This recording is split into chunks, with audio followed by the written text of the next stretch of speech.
Welcome to Natural 6! Yay! Thank you for joining us. This is session 9 of our adventures in the world of Reliquiate. I've never lent on my DM screen before. No, it's actually a bit of a fire It's giving me effortless cool. Absolutely. Well, that's what I was going for. Yeah. You know, white t-shirt, Yeah, effortless yeah. cool. I'm very Very James- I'm the James Dean of the Very D&D world. James D and Dean. Let's... No, I thought it was very good. I guess let's say hi to our heroes then, shall we? Hello, I'm Aoife Wilson, and I am playing Dolly de Winter, the Tiefling Bard. Hello, I'm Alex Jordan, and I am playing the Kobold Rogue. Hi, I'm Doug Cockle. I'm playing Kelnis, the Dragonborn Druid. Hi, I'm Hollie, and I'm playing Indelian Rinnan, the Human Fighter. Hello, I'm Ben Starr, and I'm playing Radiant Thornbear, the Wood Elf Wizard. That's the first time absolutely the best we've ever done. That's the best we've ever done. Wow. Because I don't think we've ever been cowardly enough to do a second take. Yeah. Never. But No. we. Oh, by the way, I'm Harry McEntire. I'm the DM. I'm all the no, others. we I'm all the lost others. it. Damn! Well, I guess without further ado, shall we play some Dungeons and Dragons? Yes.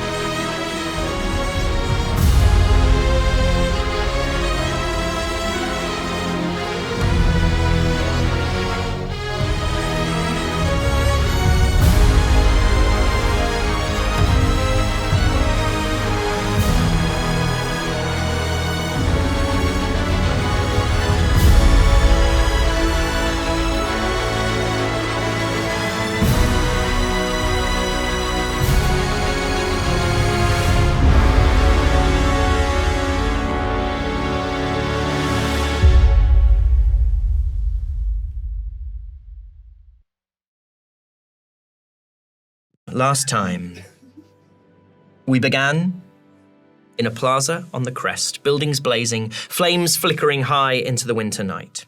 I, the character, not the me, watched horrified as Grornoth was stabbed and fell before his assailant disappeared in a curl of smoke. The kobold dropped to all fours and dashed towards the stricken Antiqua, passing Kelnis, wild-shaped, into a slightly larger than average blanket. As I reached Grornoth, he smelled a mineral, metallic smell where the smoke from the assassin still lingered in the air. Brynhilda arrived and cradled the Antiqua's body, a healing potion doing nothing to bring the dwarf back. And soon Dolly and Delian and Kelnis, by now back in his true form, began to figure out an escape as I leapt up the walls of the plaza and tried to spot the diminutive assassin as they fled. He was met by upturned faces as those in the deal watched flames bloody the sky and a group of guards headed up to fight the fire. As I returned with what he had learned, Dolly insisted that fleeing the scene was the best course of action. Meanwhile, Oradion was investigating the final building at the end of the row, already burning thanks to Indelian's efforts. He made his way inside, briefly battling with a pair of blood-sucking surges before, driven by growing whispers from his mysterious deck of cards, he attempted to use the deck as kindling, casting a fiery chromatic orb before the deck reflected the damage of the spell straight back at him. I, who had by now gone searching for Radiance so that the party could escape together, spotted the wizard as flames licked up his chest. The kobold leapt into action, dampening the flames and dragging Radiant into the shadows. As Dolly, Kelnis, and Indelian scurried into Grornoth's estate, I cast Silent Image to create a large ornamental plant pot which obscured he and Radiant from the guards that hurriedly arrived on the plaza. And as Brynhilda, still holding Grornoth's body, gave orders to the guards, I created the sound of screaming from the far buildings, and Dolly, Kelnis, Indelian, and I snuck away. Wearing I's cloak of many fashions, Radian attempted to pass as a guard, but was pushed from pillar to post between Brynhilda and the other guards before he eventually made his way to join the others on the walkway. Together, you fled the crest as the sky burned, and decided to head for the one place you felt you could hide till things blew over: Casper's hideout. On arriving there, Indelian caused the wall to fade, and you were struck by a familiar metallic smell. I recognized it as the aromas in the smoke after the disappearance of Grornoth's assailant, and as you descended the stairs, you were met by Medea. Scrawling in a book, her face streaked with blood, sat amongst the bodies of Casper, Juno, and Goth. You battled with Medea in the cellar. Dolly forced to attack her companions, though Endelian returned the tiefling to her senses by slamming her head into a crate. I falling for the first time before being brought back by Kelnis. And with the help of Callum the Wolf, a first successful use of hypnotic gaze, and imaginative use of Medea's prized murder journal, you eventually bested the halfling. Studying the journal, Kelnis learned that Medea had been keeping Rashid, a dwarf, captive in the apothecary. You searched the bodies of the dead, finding a set of goggles of the night, a perfume of bewitching, and a clutch of expired potions. This done, you settled down to take a rest before I, crucially, the character not the me, took a dagger to the eyes of Medea. And that is where we are now. Fire still flickering in the grate. The bodies have been rolled up in bedrolls and pushed to one side. And it is quiet, it is still, the blood staining the flagstones around you. And if there's nothing that anyone wants to do, we can have you guys rest up, settle down for the night. We already had a good look around, didn't we? We did some investigation checks and things. You did some investigation of the bodies, as I recall, and you looked in the shelves for these to get these potions. Because I read in the journal that Rashid was being held captive here somewhere. Yeah. I just want to have a look around and see if I can find any, I think I may have done this last time, I don't remember, trapdoors or we had a little indications of anything else. We had a little look for trapdoors. Roll me an investigation check, and we'll see if on a really high roll it uncovers anything. I think you rolled pretty... All right, okay, so it's a similar roll to last time. There are no trapdoors. There doesn't seem to be anything that is a false painting or any of those kind of cliches. But you do find a sort of tattered book bound in sort of green cloth. And you pull on it, and it comes off the shelf. And you see that it looks to be a spell book. It looks to be Juno's spell book. I think I should open it and read it. So this is a wizard's spellbook. Radian, you would have one of these. Yes. And essentially a wizard's spellbook is a compendium of all the spells that they know. And are you trying to hide this from the group, or are you... No, I think I'm in the open. Radian. Yeah. Upon looking at this spellbook, you discover that Juno was a very sort of similar level caster to you, had a lot of the same interests in terms of her casting, perhaps even came from the same school of magic as you. And she has all the same spells as you, apart from one of your choice, which you can, next time you rest, copy down into your own spellbook. So you learn one more spell. Wow. You're for real? Goodies. For real, darling, all for you. Real? For me? Me? A little old unassuming Radiant. Spell Wouldn't for say me? boo to a goose. You mean this wallflower? I never get the goodies. Yeah, you never got goodies before, did you? Yeah, goodies before. So that's what you find with the 15. But other than that, the room is as it has always appeared to you. But the apothecary upstairs, Yaska's Tinkers, Salves and Solutions, Yes. is abandoned. It is. And the Medea's book said that he was being held in the apothecary. We're in the basement. I'd wager we need to take a little look upstairs. We're going to rest down here for a little bit. We're going to absolutely rest down here. That's the plan, right? I crawls under the table and goes, They can wait. Yeah. They can wait. And then he puts two eyes settles down for a We all saw it. for a squidgy pillow. I think at some point, though, I would like to find a quiet moment to talk to Endelian. Sure. To be like, so up at the crest, what was that about? I'm going to assume that you two are having this conversation in a corner away from the others, or are you trying to have this conversation in front of everybody? No, I think I'm gonna try to have this quietly. Okay, roll me. Passive perception is with the 18. king from this guy. So roll me a stealth check, Dolly. Dirty 20. Okay, so congrats. Should we leave the room? No, you don't have to leave the room. I mean, if we literally Oh, don't. I tell you what, I love it when people leave the room. I actually kind of think, you know what? Get out, boys. I don't even want to be here. You're a bunch of scrotes. Ben's gonna go have a look at what spells he's allowed. Oh, yeah. That is an opportunity. Take your cards. Nice. Take your cards with you. Get out. So the three of them are sorting out bedrolls, trying to get things sorted for the night. Radian poring over Juno's spellbook and transcribing things into his own. And you two are able to go over to where the table and chairs were in a kind of quiet corner. You mean when you try to enter the room? Yeah. There's nothing I don't want you to see. But maybe there's something in there and I don't want it to see us. You want to talk about it? Not particularly. Sometimes the dead are best left undisturbed. You know, this group is... It seems like we're in this together for a while. And it feels like the more we know about each other, the safer we are. I'm just saying, if I know more about you, I can help protect you.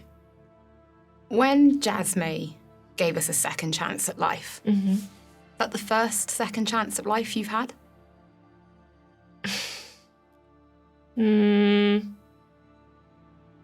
Let's say yeah. It wasn't mine. And I'd prefer it if ghosts of the past were left alone, to not bring pain onto the people that have to live with them. Funny thing about pain, the longer you try to run from it, the greater it builds. And it's real hard to leave the past behind forever. I would know. It's not me running from it. It's what I've left other people with. And they're better off with what they remember than learning something they don't want to know. Leave the dead alone. Do you know, I kind of envy you. I really wish I was that brave. When I see what you do and how you move through the world, I wish I'd had the courage to do the same. If I don't make it out of the web, then it'll have been for nothing. Everything is about me getting my second chance at life. I don't plan on being alone forever, but being alone has been the safest way to navigate the situation I'm in. Oh, I can understand that. Believe me. And I'm nearly at the end of it. And I'm so close to my life beginning. The life that I've wanted. The life that I've had to bury once. So what are you waiting for? I'm waiting to see if I get out of this alive, like everybody else. But my end is in sight, and I don't want to risk it. I don't want to risk it either. If I can help you, I will. I appreciate it, but I just don't want to, like I said, bring back any ghosts for anybody that doesn't deserve to see them.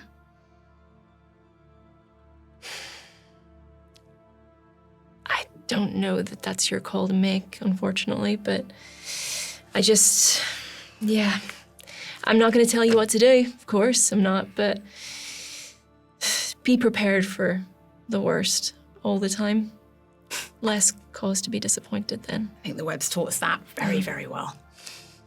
But if I can continue to protect people from the worst, then that's what I'll do. Okay. I mean, after all, for you, the spinner sent his regards. Yeah. Sure did. What happened there? Because obviously that wasn't directed at us. I got promoted. Everyone knows that's a double-edged sword. Well, apparently now it's my job to keep you all in line. With hot heads and fast words in this group. Yeah. And I mean, being in charge isn't really my style. Never has been. I don't think it's about being in charge. I think it's whether or not people are going to listen and follow. And we know that's never going to happen with this group. But I'm going to do my best. And I'm going to do what I need to. I've always done that, so... What are you leading us towards? Hopefully, freedom. Hopefully, doing our time. Isn't that what we're all here for anyway? Yeah. It just feels like the time's even harder. It feels like I'm walking through treacle more than I've ever done before. Welcome to the web. Yeah. It's eyes us to the stars in the sky. Yeah. So, you see, the three of you kind of see that Dolly and Delian hadn't really noticed them leave. They come back from the table. Radian, you've been scrawling in your spell book. I've been trying to collect his thoughts. Playing with his doing little Newton's very clear. eyeballs. Eyeballs. maybe I the Eyeballs. part, not the me. Yeah. Very good. I would The like organ, to- not the me. Yeah. I, both the character and the me, would like to make it very clear. These eyeballs were removed and left by the body. I has not You haven't kept the kept the eyeballs. eyeballs. These are not collected. There was no... Allow me to delete the rest of the session. Is there anything else people want to do before they rest? I was going to curl up under the table. Yeah, I'm just gonna find a chair and sit and kick back and relax, and I'm just kind of fiddling with a little pendant at my neck. Describe the pendant. It's on a small chain. It's almost like a choker, but a little bit looser than a choker. It's a little silver pendant, triangular shape. It's got a little stone set in it. Gold-colored stone, but, translucent. What you thinking about there, Kel? Family. Yeah? When was the last time you saw yours? Many, many years. You said to Morgan, you joined the web for revenge. You any close to that?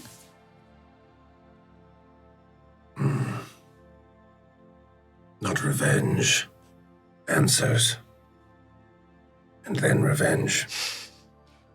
Merely a stopgap to revenge. You don't really seem like the revengeful type. If you push a dragon too far, they'll do anything. Remind me never to push you too far.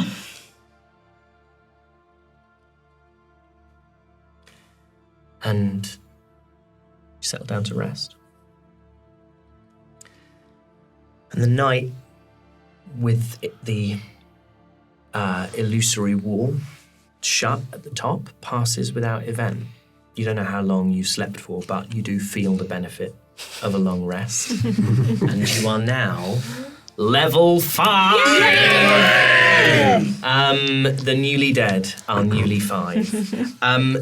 Let's roll some HP, shall we? Come on, Dolly. Now, the elephant in the room is, Dolly got that.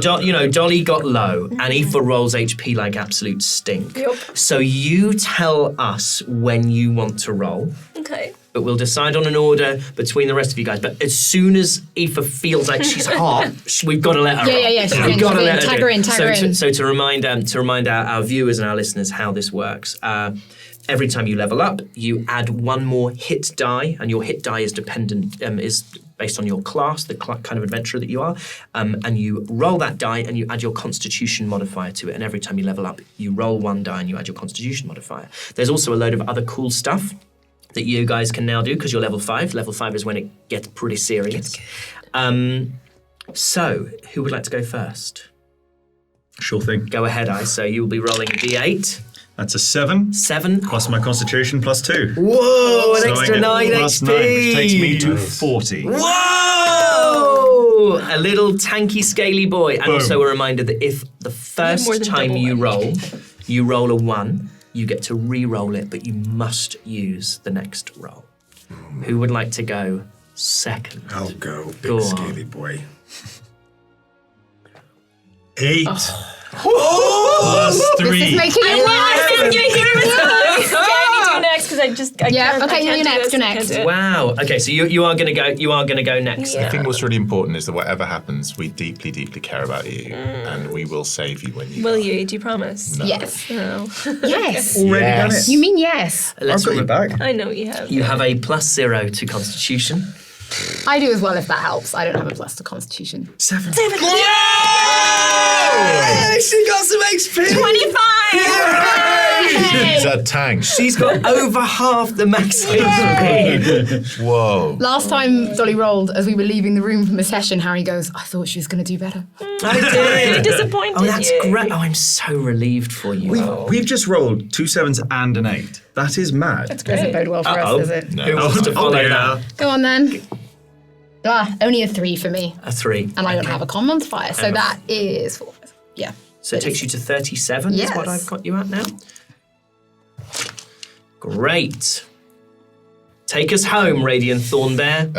A 3 plus a 2 is a 5. A 3 plus a 2 is a 5. So I'm on 31? 31. So I think I have it as something like 40, 25, 37, 31, and I think 43. The gap's closing. It's not Yeah. too big now. 43 Jeez. HP.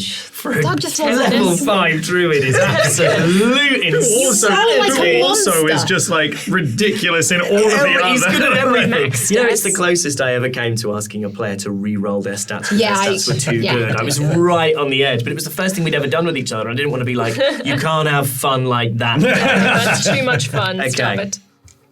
Yeah, so you wake, you feel somehow changed, and you're in the basement. Body's starting to stink a little bit. I don't think we want to stay down here too long. I think we should search for this Rashid. I think she was right. Yeah, I'm all for trying to find Rashid. Seems to be the missing piece of whatever puzzle we found this time. Yeah, fine. You know, gotta check. Hi, how are you doing? You seemed a little bit out of sorts. I is okay. I slept well. Good. Yeah, everything's better after a good night's sleep. Everything is better. How does your head feel, Dolly, after having it slammed into the... Like, it's... I was gentle. I mean, look, I appreciate it. You know, it could have gone a lot worse. I'm sorry for stabbing you, by the way. That's fine. It's And the shatter mind. Yeah. Sorry. Yeah. I was aware of what I was doing. I just couldn't do much about it until I got a ball Just to the didn't care to head. stop. Yeah. Tried as I might, but you know, it's yeah. Sorry about that. I know we got off to a really bad start. And I imagine you probably don't believe me, but I just want to say that I think we work well together. You've got a wicked hypnotic gaze. I know I don't always say the right thing or I don't do the right thing, but I do trust you all. I do. Even when you try and stab me. There was no try. There was no try. I mean, I did a pretty good job at it, but It's fine. but thanks. I appreciate it. I also appreciate you know, not letting her take my horn because that would have sucked. It's a nice horn. Thanks. I'm pretty proud of them. I does not know where I stands. You're fine. I is fine. I guess a good night's sleep does everybody good, doesn't it? Yeah, it does. What now? Let's try and find a way in upstairs. All right. So you want to make your way up to... Stairs. There's no steps up to the... No, you main think building or anything? you'd have to go back up into that alleyway through the sort of illusory door and round to the front of the shop. I walks up to the wall and says, Fade. And Delian walks up behind. Roll me a deception check with advantage, because I think by this point... Don't. No, yeah. Don't touch it. Okay, it's 16. Yeah, I would say that absolutely. Yeah, I think also I want to believe. Yeah. I want him to believe. It's like taking my child to Disney. I want them to feel the magic. So I does this, and it fades and turns and goes, come. And you go out into the deal. And even in the narrow passageway between the shops, roll me perception checks. Natural 20. Natural 20 from Radian. 12. A 12 from Endelian. A 13 from Kelnis. 5. I'm just loving the fact that I faded there. 5 from... yeah, I winked over his shoulder and immediately tripped up. he forgot he was one step below the top step.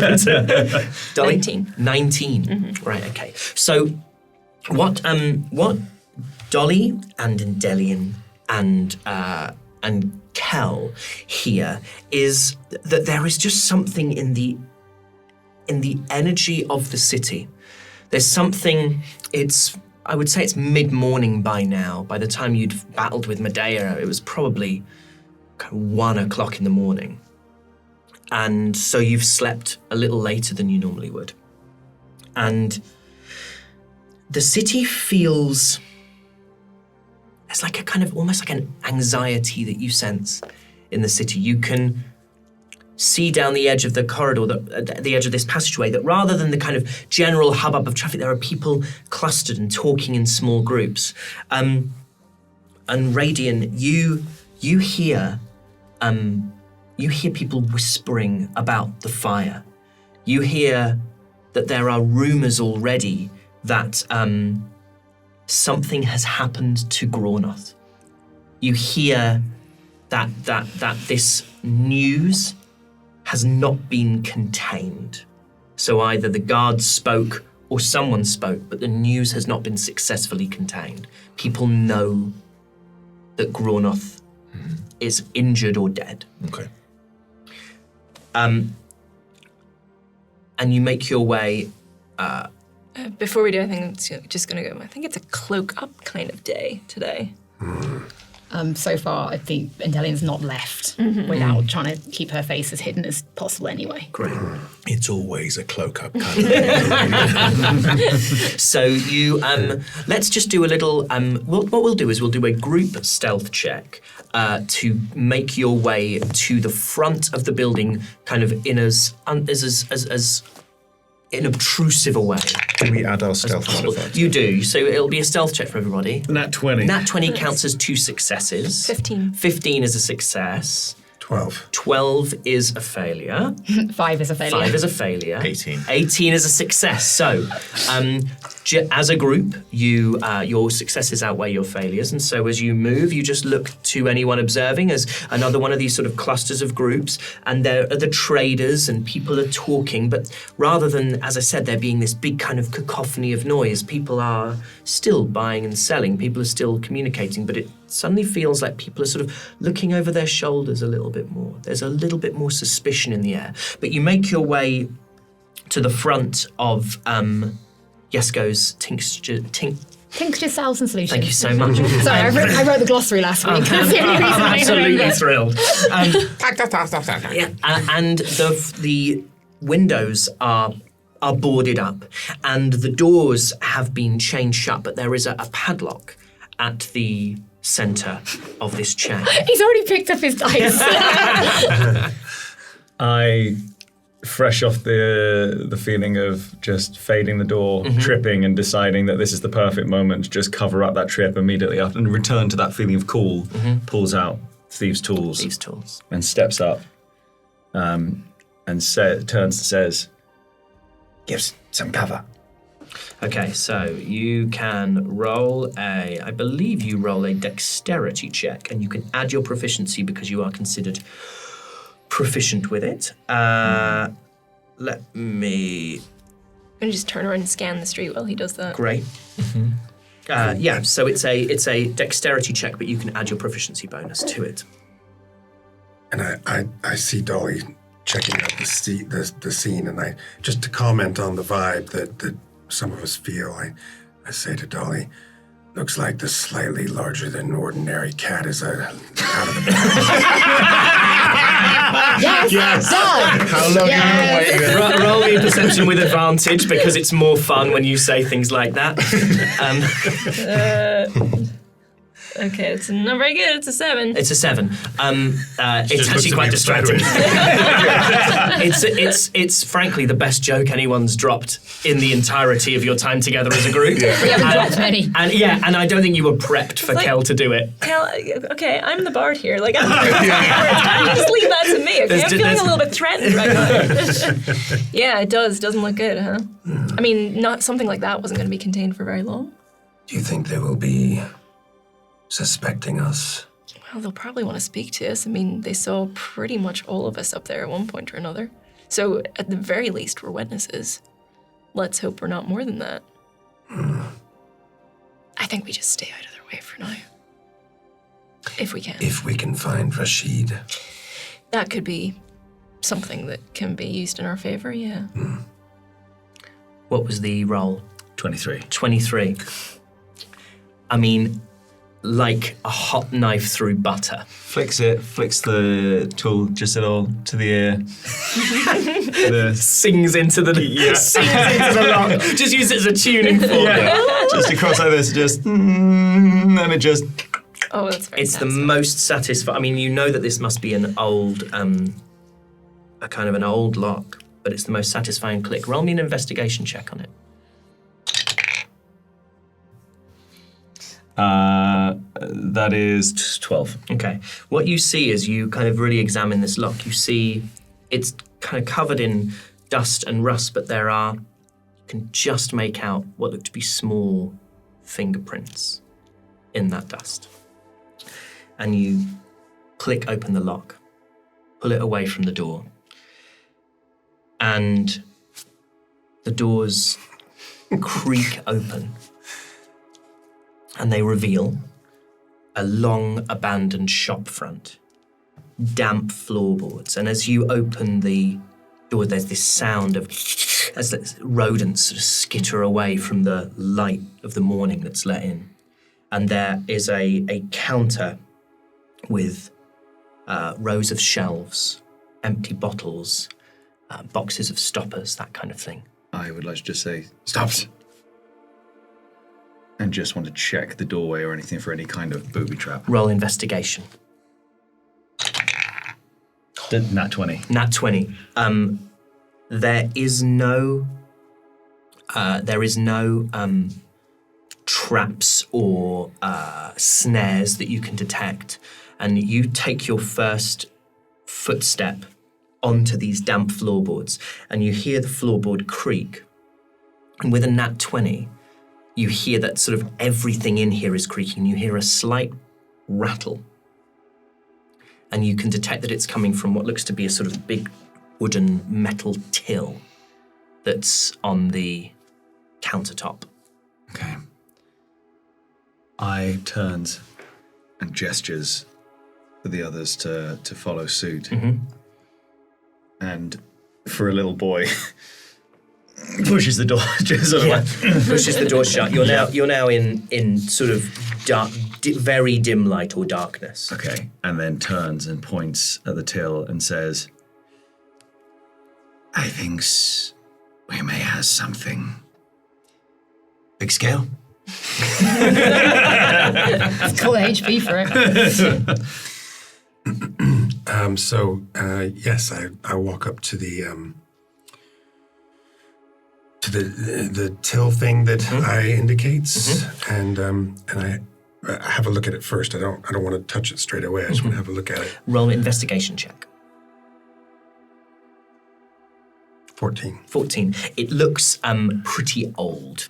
It's like you can see that the damp that sort of permeated everything in here, that musky, dusty damp, has also permeated the mechanism of the till. It looks rickety. It looks breakable or pryable open. What's taking so long? Sorry. He's learning. I thought you trusted everyone. So I try to open it. Yeah, you pry it open and roll me 3d12. 12. No, he's got HP. Hey, I have 3d12s. 9. 9. I have 3d12s. That's 36. Terrible. Well, babes, you find 9 gold. That's a bottle of wine. And an IOU for 450 gold. So you find a little gold in there. And the rest of you are still kind of in this central room, as I say, shelves on either side. There's the counter with the till, and then behind the counter, where kind of essentially behind where Kel is now, because Kel's gone behind the counter, there's a screen door. Okay. I'm going to start just rifling through the shelves. They're all behind the counter. Just moving towards the screen door. Okay. Have a look. Roll me an investigation check. And what was it that you wanted to do? I'll tell you after this. 4. 4. It's sort of test tubes, stoppers, bottles of various colours, sizes, and qualities. Boring. You can slam your head into them if you Good think here. I've had a close-up view of these things already. It's quite enough for me. This isn't my area of expertise. Whilst everyone's kind of taking a bit of a moment to look around the room, I notice that Indalian's by herself just for a moment, and I kind of sidle up next to her. And I say, Indalian, can I have a word with you for a second? Now? Yes, now. Fine. What's wrong? I don't want you to tell anyone, but I've had an idea. Those have always worked well in the past. Go on. No, this is different. Okay. I want to say sorry. That's not an idea, but carry on.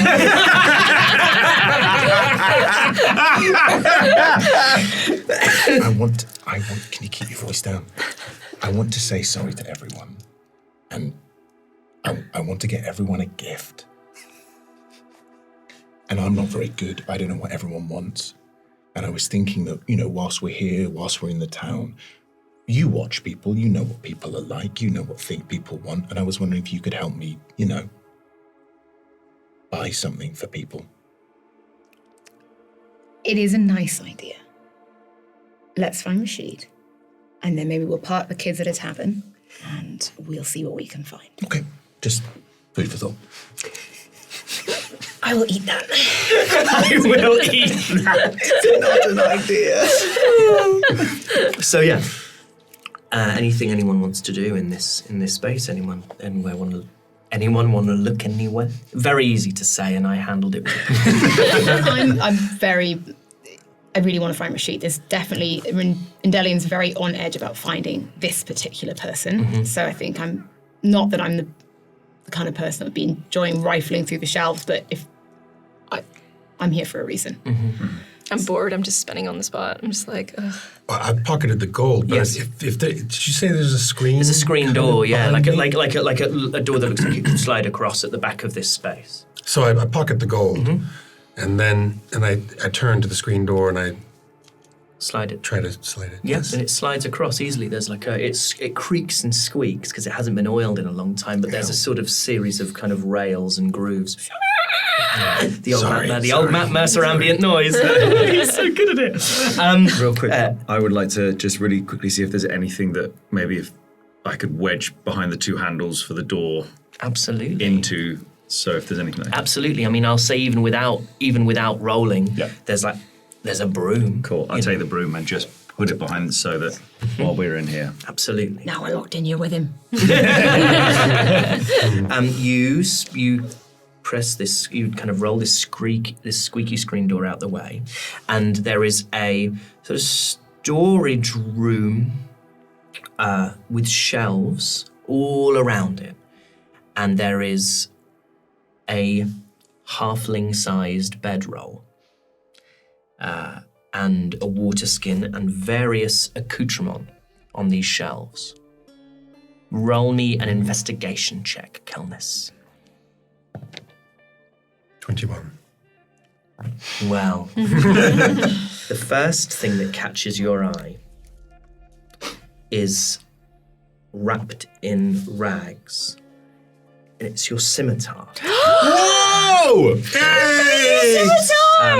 I can't wait for you to never use it. But with a 21, there are kind of various things that you find. So essentially, you can immediately deduce this is where Medea slept when she wasn't with the others downstairs. And you find a few gold teeth that look to have come from different mouths. And you find religious symbols, changes of clothes, a book on anatomy that she's scrawled in the margins of. A broken violin you find there. And then you find three things of particular interest. One is a really beautiful dragon chess set. And dragon chess is a very common game that if you don't play it yourselves, you would certainly know that people play it, people bet money on it, but it's quite a considered intellectual pursuit. It's not as crass as cards. And then you find a tiny little packet, a little dark pouch with a drawstring. And it looks to have very fine sand in it. And you put your finger into the sand and the top of your finger disappears and you pull it out and it reappears. And this is something called dust of disappearance. When you use an action to throw it into the air, you and every creature within 10 feet become invisible for 2d4 minutes. So cool. That's great. And you've rolled really well, so you also find a set of really good-looking, too small for you, I'm afraid, but boots, which are boots of speed. And while you wear these, you can use a bonus action and you double your walking speed. And any creature that takes opportunity attacks on you does so with disadvantage. How long can you wear them? Cool. You can wear them forever. We're about to have a Cinderella moment. Everybody, feet out. And it lasts for 10 minutes, and then you have to finish a long rest. Cool. Anything else? Nah. More goodies? That was quite a lot, you know. Hey, well, first of As all, soon as I started to read it all out, I was like, damn. first of all, I when I see the scimitar, oh, Betty. And I take Betty down off the shelf, kiss it. You got Betty back. Yes. Bye, Betty. And I share with the group, everything else that I've found. Who has small feet? I say it's this side of the table. So if you are looking it up anywhere, it's Boots of Speed. They're an official magic item, so you can find all the rules there. I have massive feet. And then the other thing you see is that there's another door at the back of this space. I'm just kind of like looking at all of the little trinkets and teeth and bits that are kind of hoarded here and just be like, I really think, I'm not proud of a lot of things I did, but I think we did everyone a favor by getting rid of her. So there was a reason that rest felt pretty good. Yeah. She was nasty. It wasn't her fault. What wasn't? We are not just one thing. She was made that way. Something did that to her, surely. You sound very sure. I'm not. But people aren't always bad. No, I'd like to hope not, but some people are far worse than others. We are the result of the choices that we make. We are, but we're also the result of the choices that are made for us. Things that people do to us, make us do. We've killed people. We were made to do those things. We didn't want to do those things. Yeah, I totally agree, but I mean, I've ruined people, but at the same time, I've never taken parts of them for myself as for trophies. I know something of what you speak. All right, why don't I talk like this? This is ridiculous. I know something of what you speak. I love the way you talk. Thank you. Never stop being you, Cal. And we're doing a lot of it. I want to find Rashid. Thief. Little scale. Check out this door, please. Yeah. Yeah. This door has been.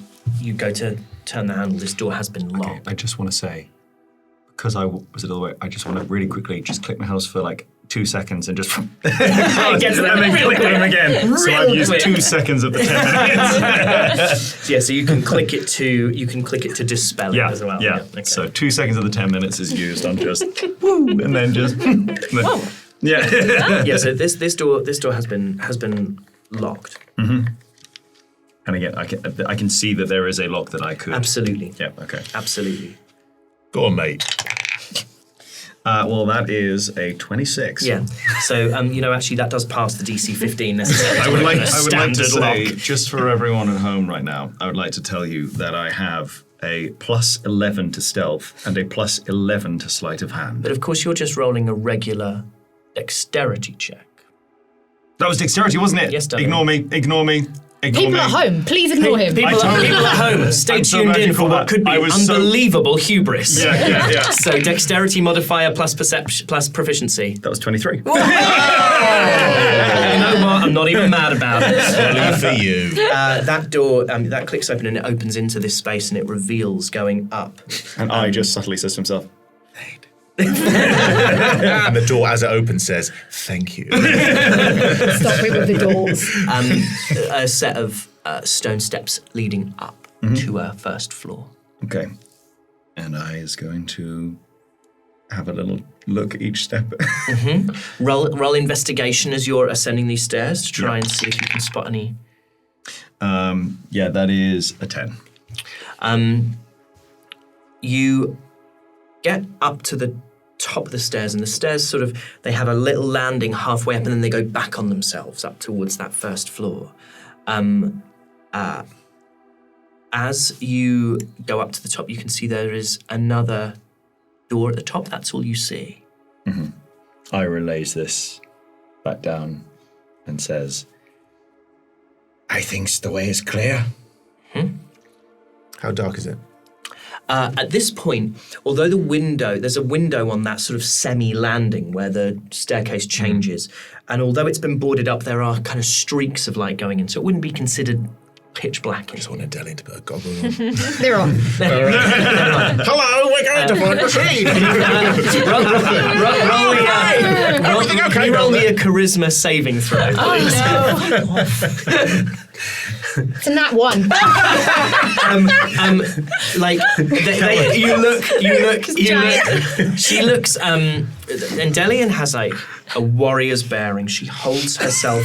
She, like the breastplate, this kind of ornate dagger, And 2 Coke balls. She immediately looks like a sort of 70-year-old librarian. Not that there's anything wrong with a 70-year-old librarian. They're some of my If favourite you're 7 librarians. years old and listening to this, Harry hates you. So feel free to leave comments on YouTube. But she's a woman in her late 20s who was just aged 45 years. But at least you can see in the dark. Doing that thing where people who tried to take a picture open their mouths for no reason. She was never going to be photogenic. You look incredible. Kel looks over at her and his breath hitches and he stifles a laugh. Roll me a performance check. See how successfully you stifle the laugh. Oh my God, it's in that one. So clearly Kelnis is laughing at you. Kel! Sorry, she looks funny. I is up the stairs, relays in front. She goes, I think the way is clear.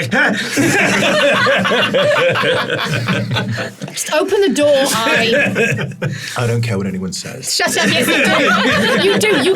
You care immensely what people say. You look incredible. Incredibly silly. Roll me persuasion or deception. Don't tell us which. Oh, I was going to say that. No, it's an 11. Okay. It's up to you. It really is. If I push him down the stairs, does he take any damage? A little. Can I roll for strength? Yeah, roll a contested athletics check. Both roll athletics. If it's with okay, so I rolled 16 with my athletics. 11. Okay. both rolled So 11. she gives you a little push, and you feel your foot give way. Roll me a dexterity saving throw, please. Oh no. No. That's a 12. Okay, roll me a d4. Come on. 3. Okay, roll me. Breaks his neck. Roll me 3d6. No! Oh my god. How tall are these stairs? 12. I'll halve it. It's more of a push than you'd anticipated in Delian. I don't think you didn't expect the resistance from Radiant, and therefore it's quite a hard push. And he goes back and he sort of slides down half the set of stairs and hits his back against the wall and takes 6 points of bludgeoning damage. As she pushes and he falls in, I just goes, fade. I deserve that. The door. Yes. No. Say it like this. I'll push you again. I heads to the door. Okay. This door is it opens easily. It's unlocked. Okay.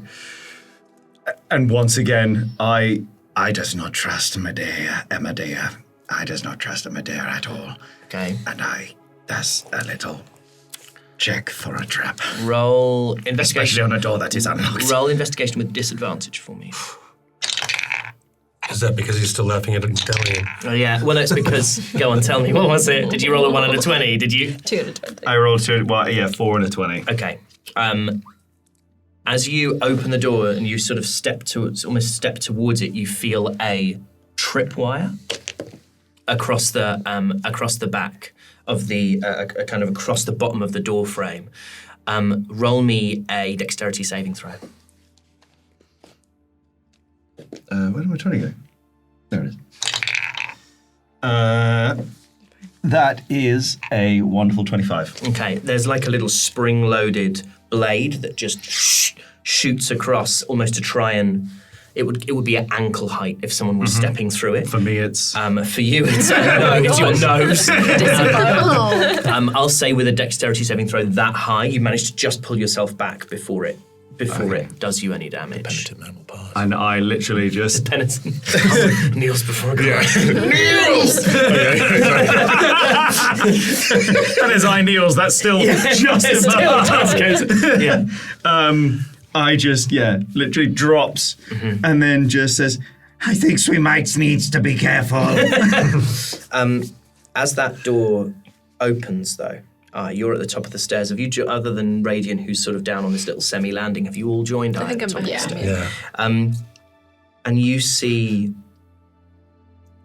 a dark room with a fireplace long since gone cold.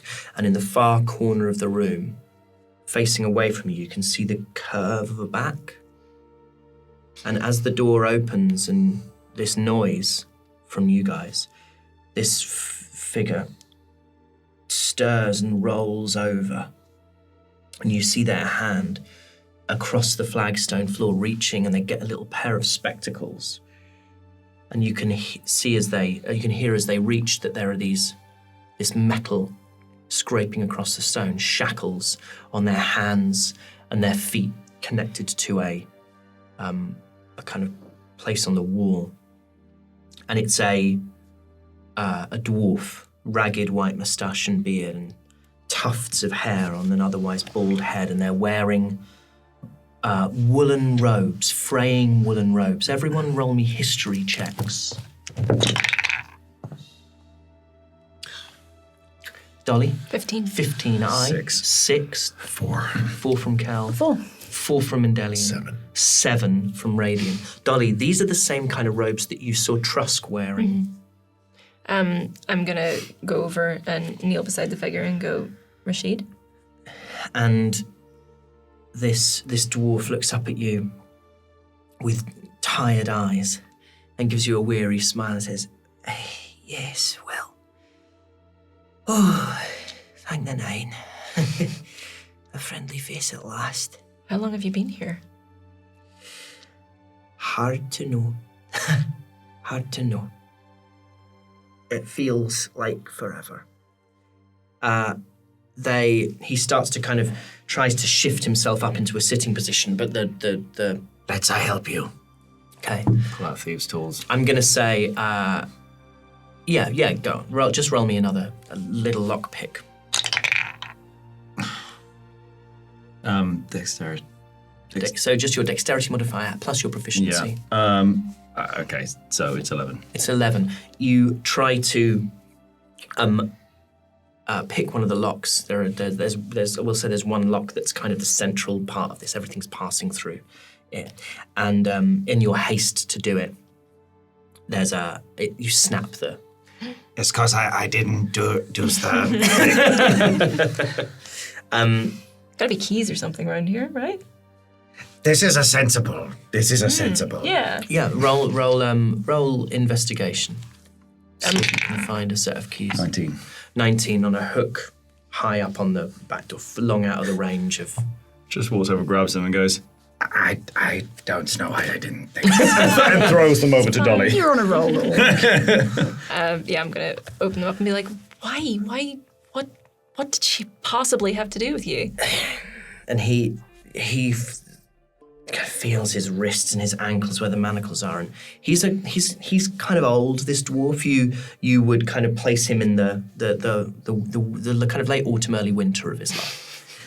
Silver fox. A silver fox. He's hot. He's hot. Yeah. Somebody. Yeah, I mean, You're playing him hot. I mean, he's ripped as well. Yeah.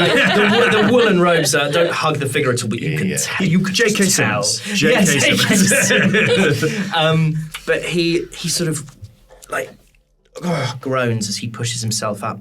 And before he says, "Do any of you have any water? Something to eat, perhaps?" I think we should have something. I think we have I'll some have stuff. You'd absolutely. Yeah, have so I'll water quite skins happily and pass over my ration. water skin. Can I check him using, I don't know, medicine, maybe? Yeah. Because I'm proficient in medicine. Can I just What are you not ask proficient him? in? I don't know. Like I can, Performance, Don't ask actually, I'm such not very good. complicated questions. I can watch you roll a 2 and then you go, no, it's a 17. And it's not good. Yeah, roll a medicine check for me. Just checking him over, making, you know, Yeah. is he injured? Is he? Yeah. He's hot. Is he He's okay? 18.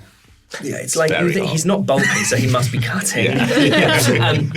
No, he is sort of bruised and uncomfortable, but he doesn't have any life-threatening injuries. He doesn't have anything that you think like requires urgent medical attention, other than the fact he's kind of hungry.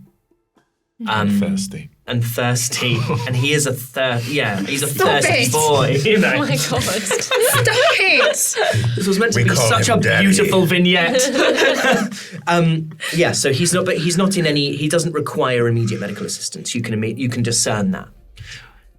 Feeling good about yourself, Ben Starr? One extra spell and he's just been like a child. Was she working on her own? I don't know. I was going a factory in the depths.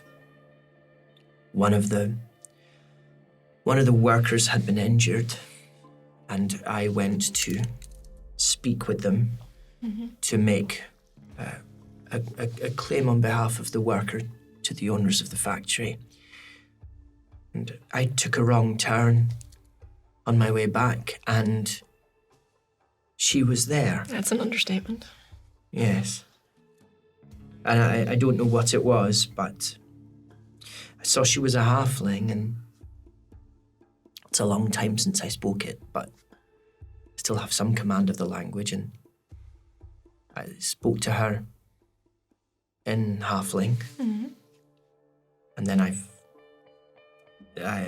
felt a pain across, and he gestures to his kind of head and his ear, and you've seen, Callus, that there's some dry blood there, but that it's it was a concussive injury. It's not something that... No, I mean, you know that Rashid has been missing for a couple of weeks. So it's at least 2 weeks since he was last seen. So you can assume it's a 2-week-old injury. He said, in the moment that I felt it, I wondered whether that was the end of everything, but I was here, and I woke up and she was staring at me, and she started talking. We started to talk, and... You're lucky it wasn't the end of everything, because we've seen her work, and she doesn't tend to keep people alive for very long. She told me. Why does she keep you alive? I wish I knew, but once I started speaking with her, she seemed happy to speak her own tongue. And then she showed me a dragon chess set. She didn't know how to play, I did, and so we started playing chess, and sometimes we would talk, and sometimes she would talk, and I would just listen. And I don't know, it might have been naive of me, but I thought there was something I could do to help. Where is she? She's dead. I guess you were right. I was too late then. You liked her. I don't know. It's against my nature to give up on anyone. I think you might like her less when you know what she has done. A bad past. What she has done last night. He leans forward. What? A Medea made a Gronoth cold. And he looks at you, and he slips into Draconic and says, you hear the accent is not quite there. It's kind of high Draconic. It's much closer to Dragonborn. It says it's but not the kobold. It's not kobold, so but it's still stilted to me. It's stilted. He says, made cold. Gone to dark. Gone to dark. And he nods. Roll insight. Aye. 17. He just seems tired. Like all the air's been taken out of him. And in Draconic still, he says, Gronoth was pure, strong, his heart light. Gronoth was a good, stout one. And then he points at you as if that was stout, as if trying to remember the word. And then he slips back into common and looks at the 5 and says, how did you find me? How did you know where to look? Where am I? You're in an abandoned apothecary. You've been gone a while, and somebody's in this city to replace you because you're missing. Somebody I don't want in this city. So, I want to get you back to work. I would be glad to be back at work. There is much, I would imagine, with the death of one so renowned. A lot's happened in the last couple of weeks. You're gonna be a lot busier than you think you are. I hope you did not have a property up on... Property is theft.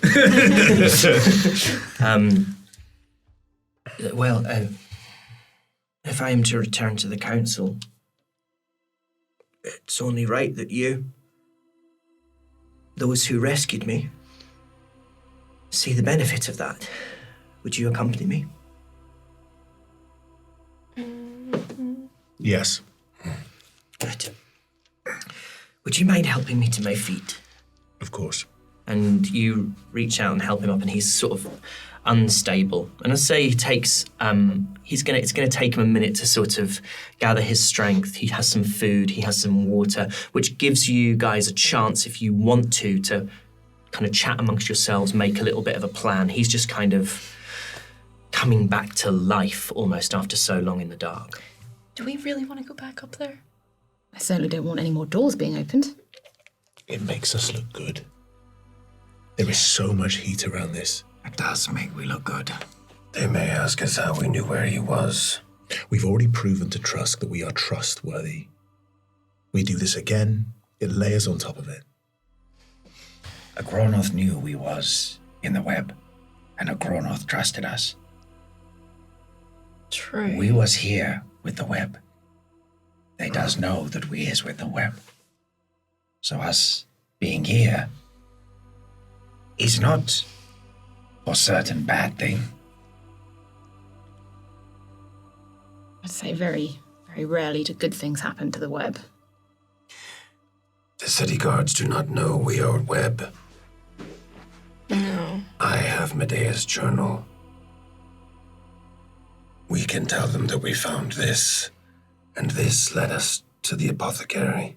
I does like this. We can blame the fires on her too. She was up there at the end of the day. That's true. Okay. Sounds like we're covered. I would like to head down back into the basement. And I was about to say, I would like to head down, and I'm going to try and fade, but I mean, I'm heading down on my own. Because I'm heading down because I would like to find Medea's blade that might match the blade that entered Gronoth's body. So Roll me a stealth to make your way down that alleyway. I don't know, I'm looking at that. Well, it's a 13. You rolled a 2. Yeah.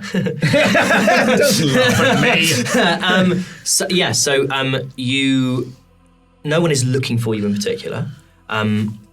You head out back into the deal, into the throng, and you feel like the information that was being whispered is now being kind of spoken about. It's being spoken about openly. People are saying, you hear someone saying, I heard he died. And you almost like bump into a dwarf who's having this conversation. He sort of looks down at you, but before he can see and really take in who you are, you've snuck down the passageway and you reach your hand up as you get to the wall. Fade. Nothing happens. Fade. I don't Nothing think so. happens. Yeah. Fade. Where did I go to?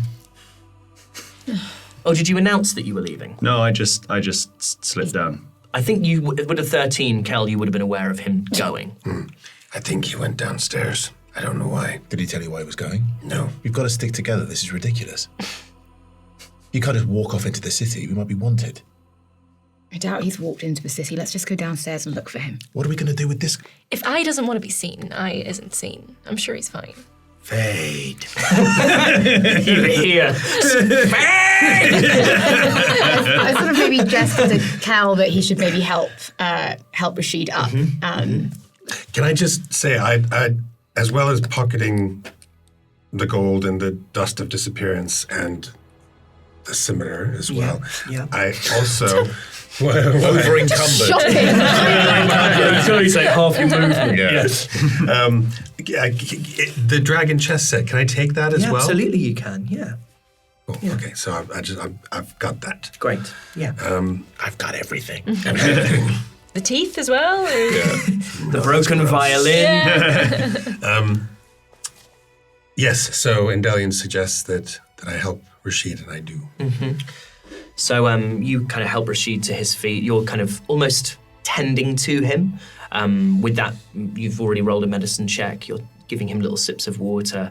And after a while, you see in the sort of dim light, some blood starts to sort of return to his face. He was looking very pale, but he sort of takes a few deep breaths and starts to nod, and his eyes that were ever so slightly glazed over now start to focus. And you sense that he's ready to move. Are you okay to walk? I think so. I think so. Could carry you piggyback if you like. I think I might have to keep what little dignity is available to me, but I appreciate the offer. Understandable. And I guess we'll go looking for I. Yeah, let's go look for I. Where are you looking? We're just going to head down. I mean, he's obviously gone downstairs, so I guess we'll also head down. So you head down into the shop. I? Nowhere. Where is he gone? I guess we'll just sort of stick our head out because the door will be open. So he put a broom through the door. Yeah. The door's obviously open, so the dog's got out. Head back out. Oh yeah, the broom's gone. Yeah, the puppy's escaped. So we need to sort of go and look for it. Roll me, who's going? Us two? Yep, roll me some stealth, you. Roll me some stealth, you. No. No, I didn't roll stealth, no. No, it's 9. A 9. 7. And a 7, okay. So so you kind of stumble out into the Trip over the broom. People see you leaving this long shut shop, and a human walks up to you, sort of lots of quite sort of clearly very well coiffured. Gentleman who smells kind of amazing, says, "Oh, fantastic! They're reopening Yesco's. That's great. Honestly, that's great. I didn't. So have you taken over the lease or something?" And I'm just looking him dead in the eye and say, "You do not need any more cells." Well, I mean, I take that as a compliment. But I will say this: you can never have too many potions, lotions, and creams. And he looks at Radiant and goes, spotting the scars. Say, "You should know what I'm talking about, chum." Well, I'm a great test case. Well, absolutely. I mean, he's the before and the after. When are you open? Soon. Right. Well, I went. Well, you'll know me. You'll know me when I come in. I'll be the one who pays the ground rent for the first month. Brilliant. What's your name, sir? My name is Evandris. Evandris. Yeah. Wow. What do you do, Evandris? Well, what don't I do? I suppose some call me a lifestyle guru. Some call me just a great guy. Yeah. I mean, a lifestyle guru probably is what's on the cards. Because you seem like a great guy. He seems like a great guy, doesn't he? Tell you what, why don't you stay here First with this... impressions are everything. Why don't you Lesson stay here with one. this great guy? I'm going to go look for the puppy. Oh, I'm so sorry. Our friend's gone missing. Oh, God. Evandris, if we want to get hold of you, where would we find you? I'll tell you where you could find me. Orange Tree. The Orange Tree Tavern. Yeah. Miller and Carter. Thank you. Yeah, I sometimes run these sort of, I mean, gosh, to call them lessons, but they are lessons, and I think they're you might find something really quite interesting in them. He's a Tupperware salesman. It's just about, being in your own body, being in your own space, how to win friends, that Amazing. sort of thing. This kind of. And he clicks at you really close to your face. This sort of thing that we've got going on? I'm doing a lot of the heavy lifting. No more friends, no more space, and then Delian just pushes him. Okay. And you head down to find the puppy. Yeah. And I is just stood next to the thing. Fade. I is literally doing things like kind of like rubbing his hands together. Fade. And then kind of going, Fade? So I guess I'll walk up to I and I'll be like, okay, I want you to close your eyes this time and you need to try really, really hard because I think the magic's running out. So I really want you to concentrate I on what you're looked saying. panicked at the idea of the magic running out. Magic is running out, so try again. Roll me a flat deception this time. It's a 3. It's a 3. You go to say fade, and halfway through it you realise that actually you didn't feel the magic inside you. And so you sort of go fade, and you stop and you open your eye and it's already gone. And that can't have been you didn't even finish the word. So I brings his hand down and just goes, yeah. And just kind of looks slowly like this like up at Indelian Don't look at me, I can't use magic. and thinks and goes, and then just sort of slowly walks inside with a gut feeling of Something is not right. But I does not know what. And you make your way downstairs and you're able to find within the bedroll Medea's blade. cool. Is there anything that might be sort of like cloth or leather wrap or something that I could just sort of Yeah, fall on? absolutely. Yeah. Absolutely. I mean, you could even take a piece of the blanket from the bedroll. Yeah, cool. You know. Bum does it and then sort of just wraps, Yep. stores away in my backpack, my equipment, and heads back up and explains to Indelian that I think it might be helpful to have the blade as a means of kind of, just sort of bringing the murder weapon might be, along with the journal, might be beneficial. Anything happening upstairs, Dolly? Have you've stayed with Kelness? I've been and helping Rashid down the flight of steps and everything, and towards the entrance, but not outside. I think possibly he, me, not the character. I love that you have to add that. Possibly, I saw the interaction that these two had, and I just held back, out of sight. Yep. I would say at this point, Raging, did you stay with Evandris or? Yeah, I think I did. Yeah. Did I stay with Evandris? Yeah, we didn't specify that you moved went on. away. Yeah, I left you. Delian sort of slipped off. Anything you're doing, Dolly? I'm kind of not really there. My mind's elsewhere. I'm kind of just like running hands over all the shelving in that room, but I'm not with these guys. I'm kind of just thinking of the events of the last couple of days, and there's a lot of names running through my head. Evandris is still there. Gradian. Evandris, Yeah. Sure, shoot. someone ever told you were quite blunt. Well, you know what I'd say to that, my friend? One has to sort the wheat from the chaff. You know? I'm not going to waste time on people who won't take time for themselves. You know? You're saying I don't take time for myself. If you want to self-administer a cruel burn, you're free to do that. But that's your projection, right? That's your self-actualization. I'm provoking introspection, and it's only your elocution, right? You with me? Good. Twat him. Have you ever felt what it's like to have your entire body mauled? Beg pardon? He pulls down his... Roll me an intimidation check. 17. He looks at you and goes, fuck. Look at my face. Yep, looking. It really scares you, doesn't it? Yep. How I look. This is what happens to you every single time you wake up in the morning. You think, I hope I don't look like this. Just nods. But I don't hate this. Because this isn't who I am. This is just a part of me. Be better. He nods, and barely a whisper says, do you have like a card or anything? Evandris, Yeah. with the least respect, Yeah. go fuck yourself. Okay. And just off into the rest of the market. I is coming out of the diner and just sees him run off and goes, Who was this prick? Radian's making friends again. And you meet Kelness bringing Rashid down the steps. Dolly, you following them out? Yeah, I'll follow. Draw me a quick investigation with disadvantages. You were just kind of, with your mind running, checking over the shelves. That doesn't kind of count. Oh, okay. Investigation? Yeah.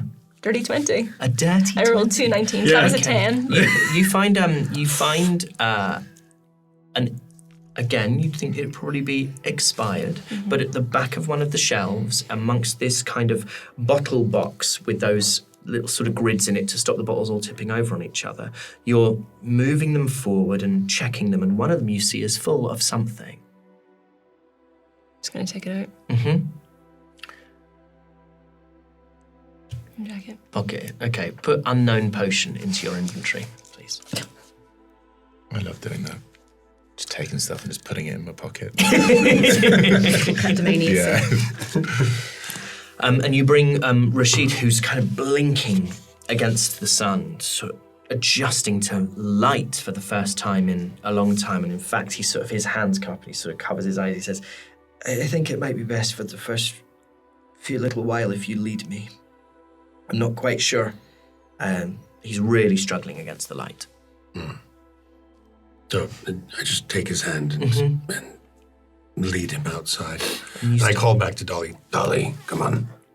Yeah, sorry. So you're all now out on the steps and starting to make your way. What do you want to do with Yasko's? Still have the Yeah. the lock that's Yeah, there. absolutely you do. Close it behind.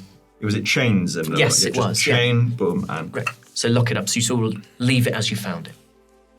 And you start to make your way up towards these great staircases that will lead you up to the crest and then to the seat of the Council of Equals. Before we get too far from the apothecary, should we have taken Medea's body out of the cellar and put it into the upstairs? It's as good a place for it as any, right? did we do the? I'm assuming we did the fade as we left. No, What if the they magic ask? was running out. What if they ask where the body is? Well, Tell them where it is. We can tell them where it is. Yeah. How would we know? Is- It would give us away as Webb. You're having this conversation in front of Rashid. Oh shit! I would I'll give you a chance to. I'm not going to you on it, but you are having this conversation in front of Rashid. Just roll me a stealth check, Kelnis, to see. 6. You've got your hand on him and you've been trying to mutter to your companions, and you feel his hand reach up onto the near shoulder where you're holding onto him. And he kind of tries to almost sort of wrench his eyes open to try and meet your gaze. And he says, whatever you have done, this city was founded on a promise of redemption and hope. Whatever your fears are, I will help to mitigate those. You do a great thing bringing me back. You do a service to the city. You understand me? I do. We are not bad people. I didn't think you were. You've seen the kind of people I have hope in. I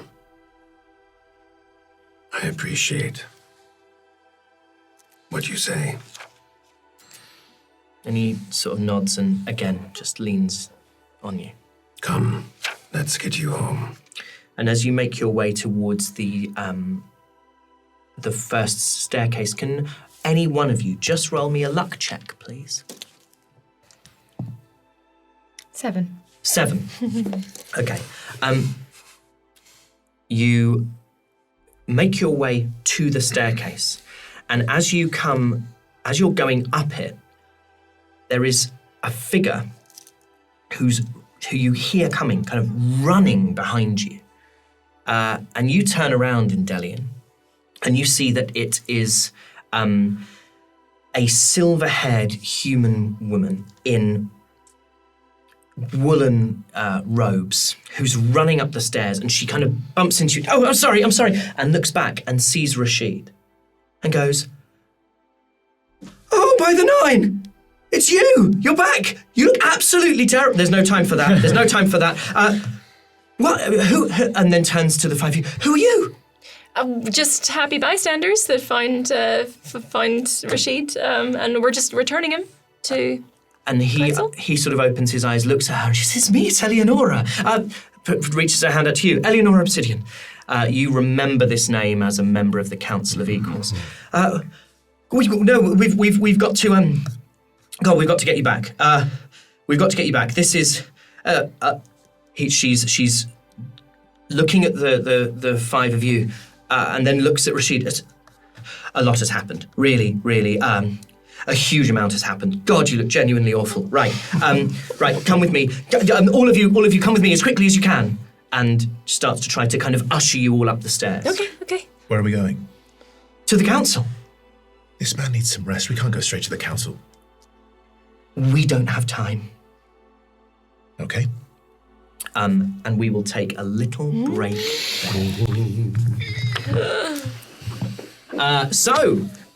We're now going to, I don't know, maybe have an advert. Whatever Ben's planned this time. Yeah, whatever Ben's planned this time. But in the meantime, during this little pause, if what you'd like to do is check out our Patreon, do feel free to do that. It's a marvellous Patreon. We've got all kinds of goodies on there. Shiny, new goodies, extra content, bonus stuff. Means we can keep doing this. It means we can keep doing this, for heaven's Keep sake. the lights on. Enjoy the break. We'll see you on the other side of it. Bye, loves. Bye. Sorry, what? So you want me to read this? It's just I thought I did the ad reads. I wrote them. I say them. Everyone loves them. Okay, so I'm just reading. I'm reading Harry's words because he did mine. Fine. Hi, I'm Harry McEntire, the thinking man's Chris Hemsworth. A man so intellectually girthy, I once powered my washing machine for a month using nothing but the electrical signals that fired from my synapses during one 5-minute section of Bake Off. Was it the power of my brain? Maybe. Was it the simple arousing stimulation of a perfectly proved sourdough starter? Always. It's always the sourdough starter. My God, you should see it. The national grid would climax uncontrollably at the electrical ferocity with which my mind erupts at the sight of nice bread. But I'm also relentlessly kind. I'm sure you've noticed. My hairdresser once declared that I had the affability of an OG Care Bear mixed with the raw social charisma of one of the less problematic Mr. Main characters. I like to think they meant Mr. Tickle. And it's that kindness that I extend to you. By literally not being here. The thing is, I worry for you. I do. I understand the simple sight of me might blow your mortal minds, so I've recruited my significantly less charismatic, dumber, uglier colleague, Ben Starr, to read this for you. Believe me, I'm doing your minds and fuse boxes a favour. Gaze on his average visage with neutral indifference, and hear him say this. Sign up for our Patreon, so Ben can get cosmetic surgery and Doug can get a sweater that he likes from an Instagram ad that he saw about 3 weeks ago. I really like the rest of them, I do. And I wish I could do it only with them. And Ben would be dead. We'd make it look like natural causes. But it would be oh so calculated. Aoife would have buried his body. She said she knows a guy. Sign up for our Patreon now. What the f***?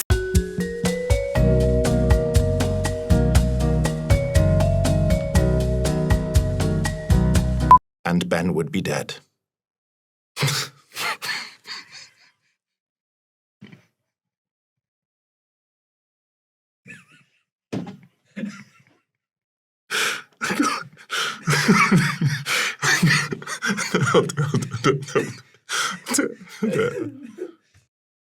Welcome back.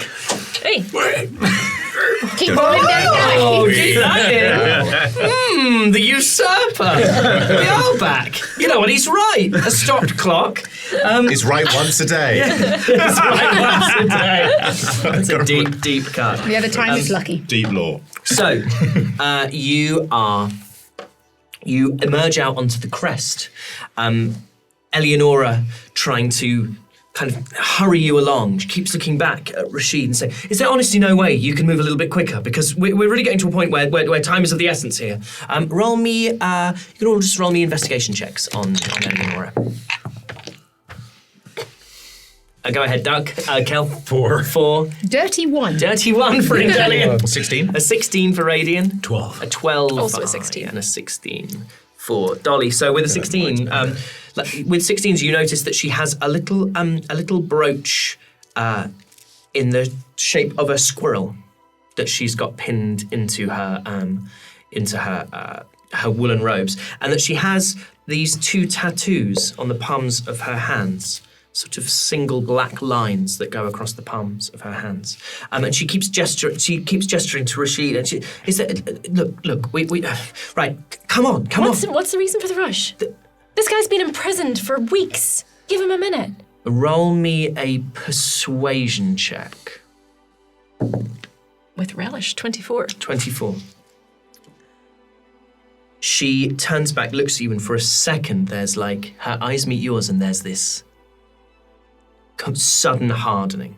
This like complete, all the life goes out of her, and she looks at you, and then you see her soften and say, you're right, of course. I'm sorry, Rashid, it is good to see you, of course it is. You all right there? Little sneeze. Well covered, we didn't have to stop or anything. Roll a stealth check. Yeah, go on.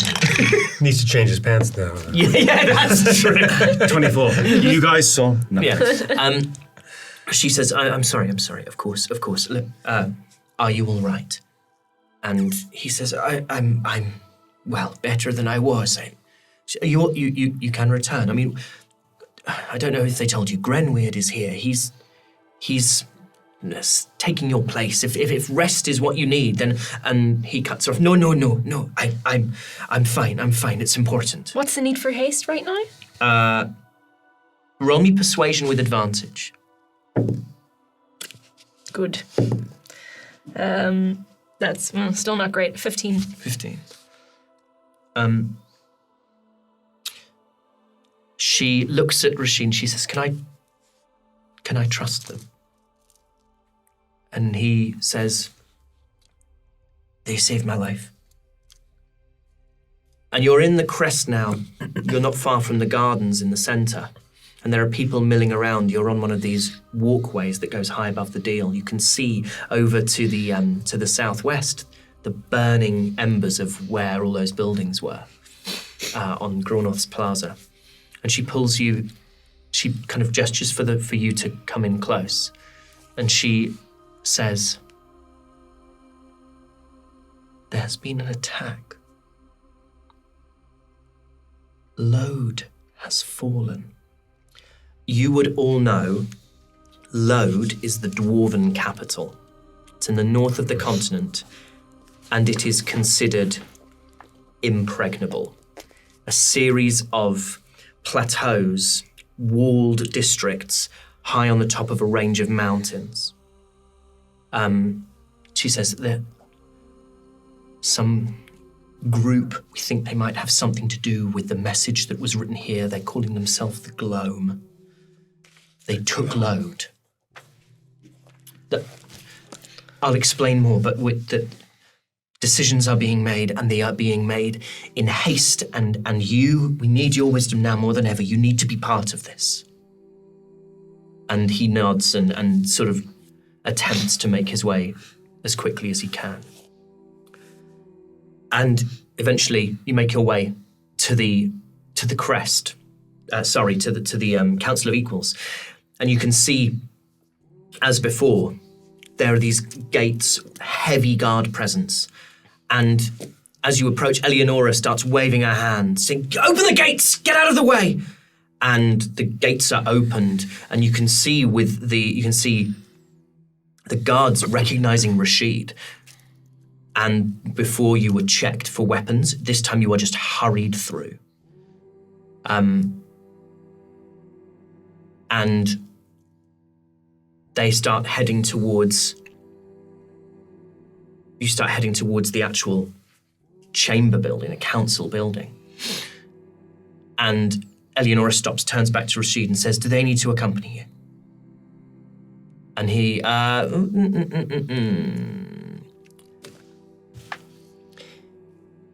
he is, I'm going to have him roll a... Yeah.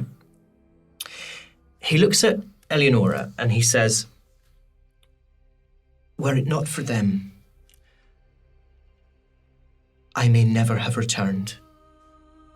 No matter what is happening now, they deserve something for what they've done. I'm going to turn and look Eleanor in the face and say, we've heard and seen a lot in the last week or so. You can trust us.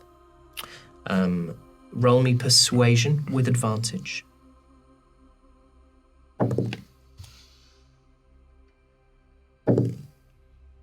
17. 17. Twice. So that's doubles.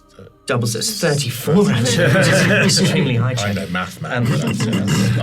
She looks at you, kind of considers the five of you.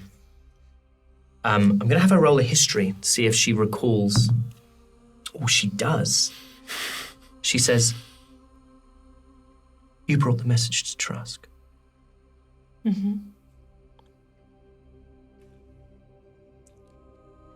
You need to see him. You need to see her then. And leads you into these council chambers, and you're back in that space that you've been before. There's that initial. There's this initial sort of vestibule, statue, carvings of the virtuous, and then you're moved through into this clerical area, mural on the wall, and you're pushed kind of past. You can see the guards all at this. Rashid is back. You can see guards kind of running to various positions, talking to each other. Before this area was a kind of oasis, even with the fact that there was one of their own was missing. There was a calmness, and you see all these clerical workers, the halfling that you saw there before. Everyone is just kind of dashing around trying to figure out what the hell is going on. And you're led through the main space where the council receive visitors, and then into this antechamber that you were in before, where they make their decisions, and then you emerge into the corridor. Who brought the word of Lode? She looks back at you and says, "A messenger." Is it their time to quietly say to the group that, this being the same group as in the forest, the shadow will flood, everything that happened on the mountain, there is no way this isn't connected? You turn into the corridor where where Trusk's chambers are and where the chambers of Grenweird are. Everyone roll perception checks.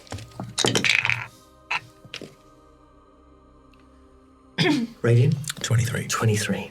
15. And Delian, 15. 18. 18 from Kelnis. 15. 15 from I. 17 from Dolly. Right, you Like a bunch of little animals, we go. Meerkats.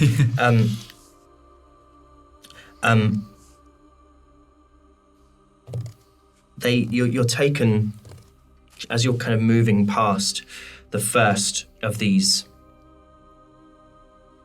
chambers. You get to the second door on the right-hand side, and it's the door that you saw Grenweird go into. And there is you hear a shatter of glass from behind that door.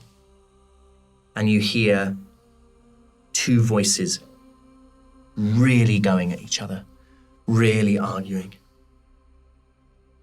Is there any guard presence in the hall? There's guards are stood there, and as this glass is shattered, you see all of them look towards the door. There are guards kind of manning each of these doors.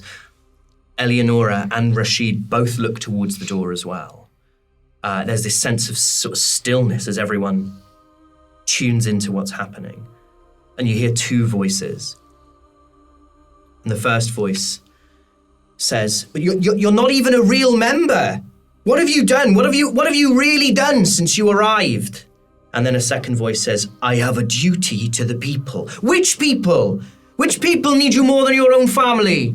And then the second voice, "I do what I must for the needs of all. I cannot think of our family." "Well, then what about those dozens of families who you've protected, who followed and obeyed you? You'd abandon them now when you need them most." You know what I think? I think you blame them for what happened. Since Elowyn, you have lost all your heart for the people. Their deaths will not bring her back, and nor will your cowardice in the face of what stands before us. And then you hear a slap, like a loud kind of sound.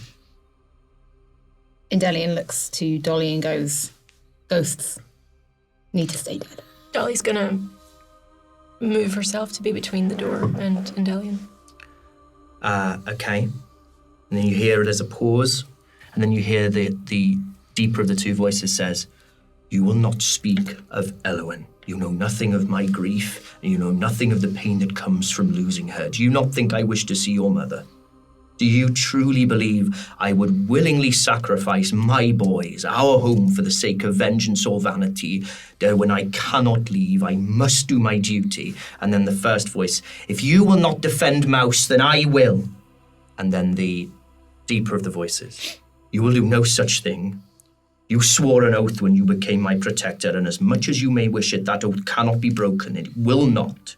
You are brave, boy. Be steadfast also. And then you see the door starts to open.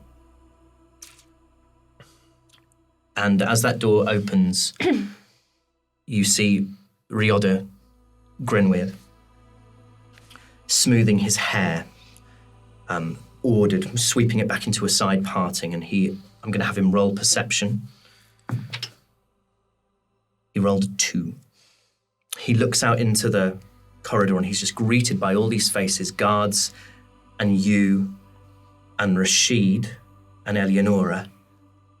And he looks suddenly embarrassed and caught, and he straightens up, and he turns to Eleonora and says, Sister of the Council, and then... Families, huh? And then he looks to Rashid, says, you have returned. Well, and then he just disappears down the corridor, back through the space that you've come through. Roll me, you put yourself at the very front, didn't you, in front of the door. Roll me perception. That is 18. 18.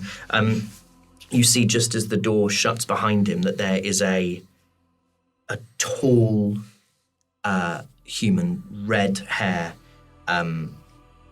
You can see from he's kind of crouching down, one hand on the back of a chair, and he's got his hand over his mouth. You can see he's racked by these great silent sobs. You can see even crouched that he must be an absolute oak of a man. And then the door, Rioda shuts the door behind him as he goes back through the chambers. I would like to reach into my pouch, get the wrapped up dagger, hand it to Dolly, and I would just like to try and slip away and just follow Rioda.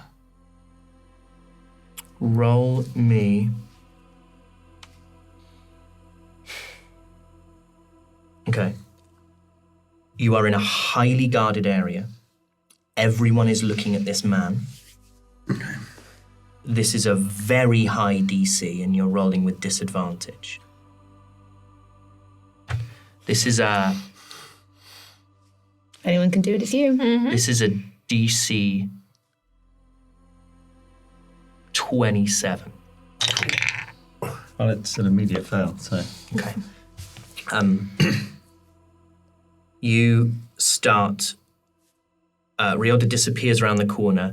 You start after him, and a guard immediately steps out, puts their arm out, and says, "Where are you going?" Where is the bathroom? Roll me persuasion. 16. We should have gone before you came. There's one. Do you need to go now? No, eye is good. Eye is fine. Eyes can hold it. Lizard's gotta drain the lizard. Gross. Gross, but good. This guard leans into you and says, "I don't know by whose authority you are here, but these chambers are at capacity. I would suggest you stay with that who escorts you." Okay, and then I just as he walks off, he goes, I knows Trask. I'm gonna hand the dagger back to I and be like, better look next time. I just shrugs and puts it. And you see one of the guards look across at the other guard, and he goes, "We all know Trask." And then, again, takes the dagger, looks back up, not hearing that, and just goes, Little wink. little wink. I'm really torn for whether or not I want to go in that room. No. Okay. And Eleonora watches Rioda disappear around the corner. She goes, I am absolutely appalling conflict resolution. Right, no time at the present. Should we go see her? Let's see her then, shall we? Lead the way. Leads you down to Trusk's door. Doesn't open it, just doesn't knock on it, just opens it straight away. And you see Trusk facing a window, her back to the door. As you come in, she's hands behind her back, seems sort of lost in thought, and as the as the door opens, her head turns, and Eleonora is there and just goes, "Look who's back!" And Rashid steps into the room, flanked by the five of you. Everyone roll insight checks. I. That's an 8. Dolly. 9. Kel. 24. 24. 19. 19 from Indelian. A natural one. And a natural one from Radian.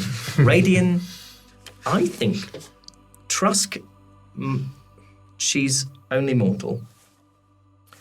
Is she making eyes at you? It would be, it would be unlikely. But perhaps there's something there. She's powerful, that's for sure. You don't know how you feel about it, but maybe there's a glimmer, maybe there's a little look that just passes between you. Now isn't the time for hanky-panky.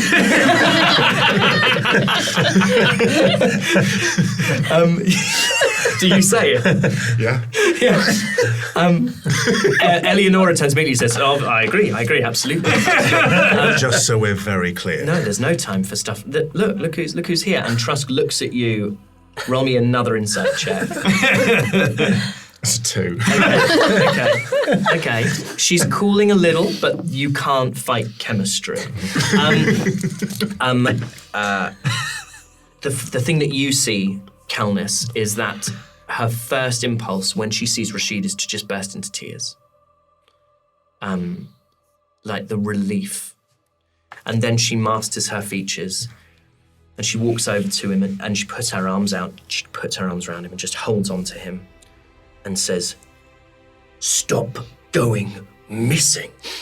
And he's sort of pushed into her chest, and you can hear him sort of muffle like, "I didn't intend to go missing, I promise." And she sort of holds him at arm's length and looks up at the five of you. "What do you have to do with this?" We were just lucky, right place, right time. "They rescued me. They found me.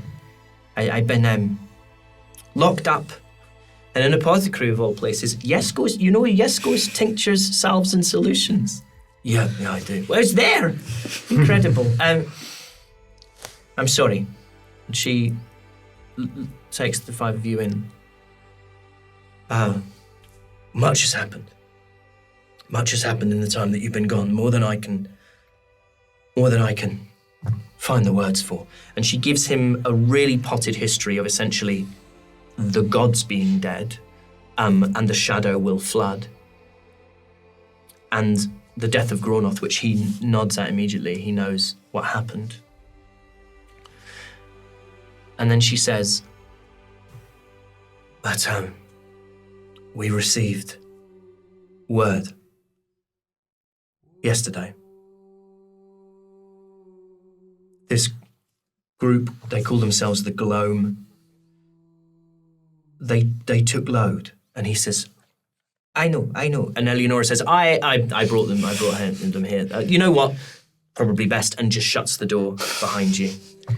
Too many voices, and off she pops. How is that possible?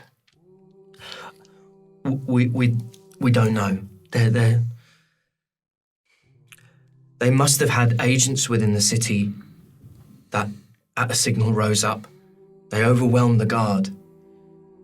They made a similar attempt in Brack, which is the Orcish capital. They were put down quickly by the garrison there. And then Mouse is under siege. Mice. Mouse. Is there Antigua in these places? None in Mouse. None in mice. Who's protecting Mouse? The Grenweird brothers. They gathered as many of the populace as they could into the estate. And those of you who know Mouse would know that the Grenweird estate sits on the edge of the village, the town, and it's a quite imposing fortress. Despite the fact the village itself is kind of not particularly significant, the estate is, if you could take it, would be a really effective base of operations in that part of the continent. And she says they gathered as many of the villagers as they could. They're holding them within the walls. They're trying to hold off the siege. So they is attacking from the outside. The Grenweirds are within, holding the siege from the We globe. think Lode fell from the inside, We do. and we can trust these words. I see no reason why I would not trust messengers that have dashed with all speed to bring these words to our ears. If we don't trust them, we have nothing. Well, at least that would explain the fight we heard. And Rashid leans into Trusk and says, we heard voices from, my Grenweird's chambers. It sounded as though, does he bring a family member with him? Yeah, his protector, his youngest son. There seems to be a little disagreement on what is best. Whose choice was it to bring Grenweird here? You've been told this before. We drew the lots. That doesn't sound right. What do you mean? This is connected. It has to be. Rashid going missing. The shadow will flood. Grenweird coming here. Unable to protect his home. That seems connected. Roll me a persuasion check. No. 4. And yet the rulers of Lode were in that city. They could not prevent it falling. Well, surely with Rashid back now, Grenweird can return to mice. These are conversations we will have. Absolutely.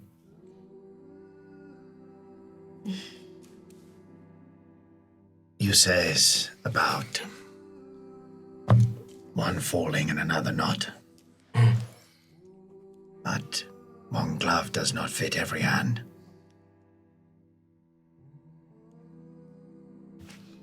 This does not mean they is not connected. What connection are you drawing?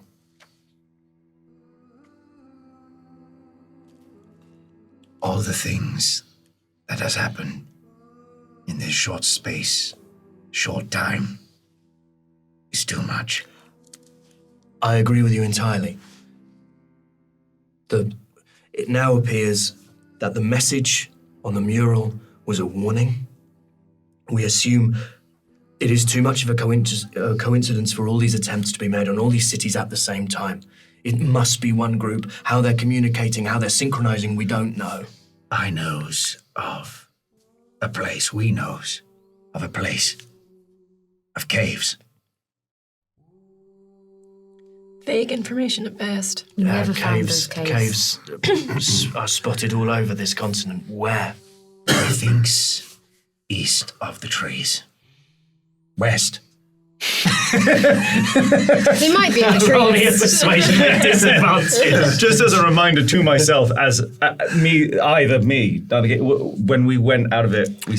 You made a series. They may be right, they may be wrong. Yeah, but yeah. You made a series of assumptions based on. You thought it was east of the edge of the forest that you went into. Yeah. That is a small enough forest that you can walk through it in 2 days.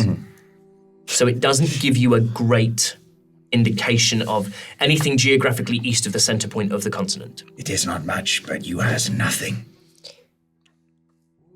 We need We need to find a way to relieve and help the Grenweirds at Mouse.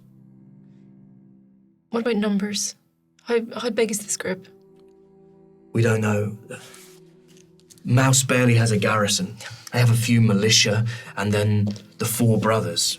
There can be no more than 20 or 30 soldiers, if you even want to call them that, farmers with pitchforks guarding that estate. And you want us to go and relieve them? I've not made that request of you. Then why are you telling us this? She looks at you and draws herself up to her full height. No hanky-panky. Roll me persuasion with... roll me just a charisma check with disadvantage. 16. Okay. She gets really close to you and she says, you might be the strangest person. Radiant's back, baby! You bring a member of the council back and you are party to conversations. Is your ego so vast you assume that I cannot make requests and that all of this is merely for your benefit? Look how much we've helped you. That's not being denied. But do not accuse me of speaking in riddles. I am perfectly capable of speaking plain. When I have a request, I will make one.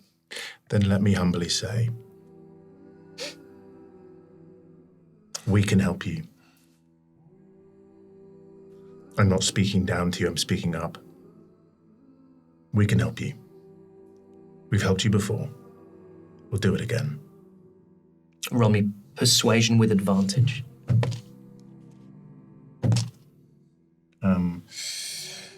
12.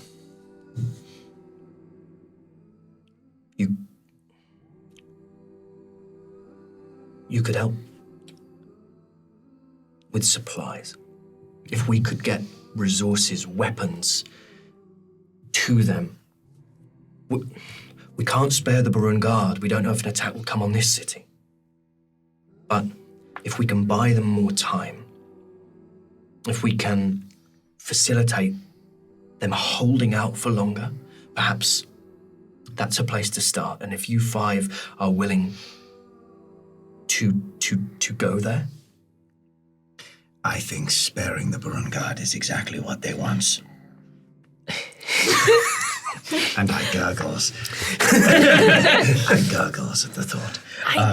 I can't speak to the Bryn Guard, but we have other people that we answer to. And where are they right now? Those people that we answered to killed someone that we cared about. Those people that we answer to, they find us when they need us. Like it or not, they might not like it if we leave the city. They can't do anything. They has not told us not to leave. They might not have told you that we can't leave. Well, if anyone has anything to say, why don't they just say it? Because everyone's talking in riddles. Everyone's saying this, that, and the other, not wanting to talk and walk into rooms. Let's just get it all out in the open. Maybe not right here, right now.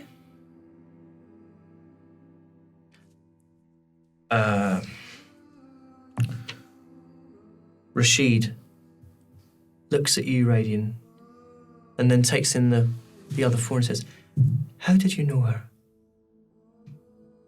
How did you know her? How did you find me?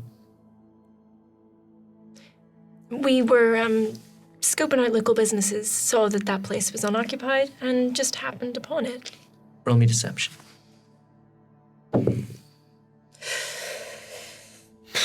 12.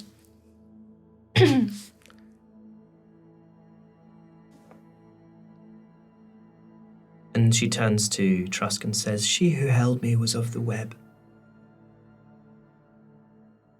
And Trusk looks at the 5 of you, says, is there anything you want to tell me? I pull out Medea's journal. I say, we found this. This led us to the apothecary where we found Rashid. She opens it, scans through it. You point out some passages. And Trusk looks at Rashid and says, "You did well to get out alive." The web is not unknown to us. It exists. It has its uses. And membership of it does not necessarily condemn you or anyone who should find themselves bound within it. If I understand what I think I understand, I recognize this carries a risk for you. I can't insist that you do it. It's a request. You would have us deliver supplies. I would. When did you first hear the name Gloam? When the messengers arrived. When did they arrive? Yesterday.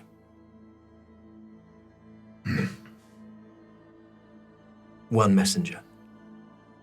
They must have found ways of communicating.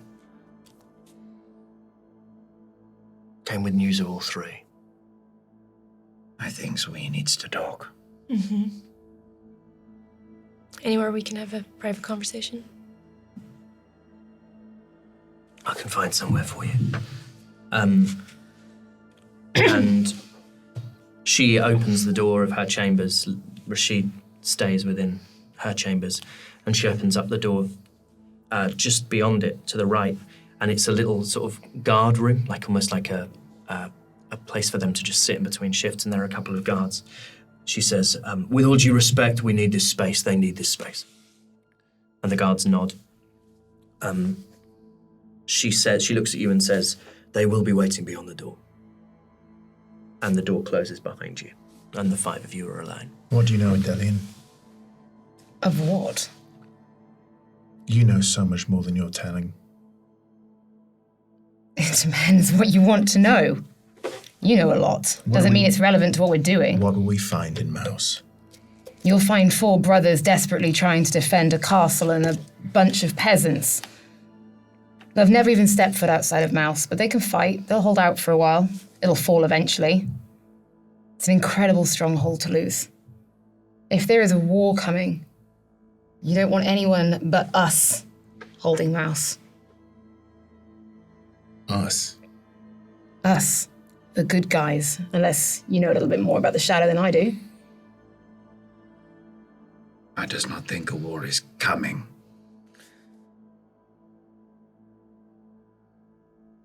You think it's already here? You need soldiers to fight a war. It's just a slaughter otherwise. You would know, collectively, Reliquia's never been at war. There's no armies. There's guards, but they're essentially police. We're not soldiers. Realistically, what are we gonna do? Deliver some supplies. I has uses. I see no reason to not deliver supplies. Mouse can't fall. Why can we not leave the city? Because people will be looking for us. Because the spinner sends his regards. Why? Why did the spinner tell us not to leave? Didn't? Did you hear him say that? You said it. I said he might not have given us permission to. Didn't say he told us that we couldn't. We all pledged something, and we all need to be ready until we're called upon. What did he say to you? That I'm this chapter leader. You can take that however you want. This chapter meaning Baroon. No, just us. The 5 of us. How's that going so far? Still alive, aren't you? If you are the leader, then it would seem the decision would fall to you. I'm not a leader. I never have been. You have been appointed one. Yeah, against my, wishes, but I don't really relish the task of leading this group. Doesn't matter. You're in charge. Look at us, we can't make a decision by ourselves. If you're the leader, make a decision. What's best for us? Who's us? This group? Burin? Reliquie? We.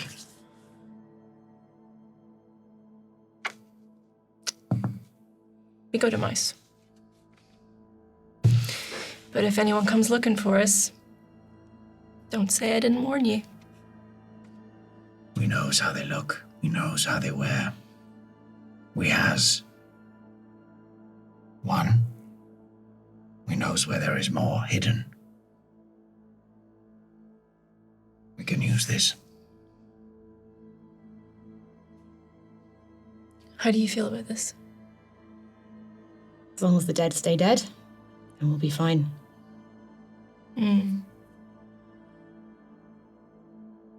Ghosts. Let's hope we don't become any. We is newly dead. That's true. There is much talk of ghosts. What are you not telling us?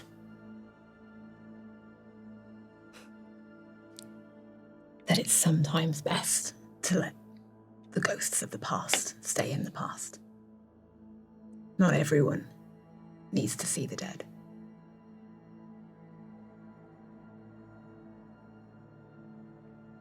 Well, if anyone wants to change their mind, get out and, make a different decision, now would be the time. I do have one thing to say. Jesus. Trusk has been looking at me very weirdly. Weirdly? No, I don't want to alarm anyone, but I think she has a thing for me. I sense it. It's a thing for wood elves. She's been giving me very weird signals. You give weird signals. That's I true. know, and that's why it's alarming me. And is anyone else seeing this? Everyone roll insight checks. Who isn't Radiant? Go on, Dolly. 10. 10. 13. 13. 9. You all might have. It would be. You think she's stressed. You think it's if it might be it's the pressure of the situation. You certainly don't think she was making passes at Radiant, and it seems very, very unlikely. But you do have to admit there is a weird energy between the two of them. I does not judge. I did see her earlobes tremble when she looked at you. Okay. Well, if you want to use that to your advantage, our advantage, feel free. Okay, I'll try. I'm terrified to see what that looks like. I'd rather not see what that looks like. Okay. Thanks. So- It's just nice to get everyone's opinion,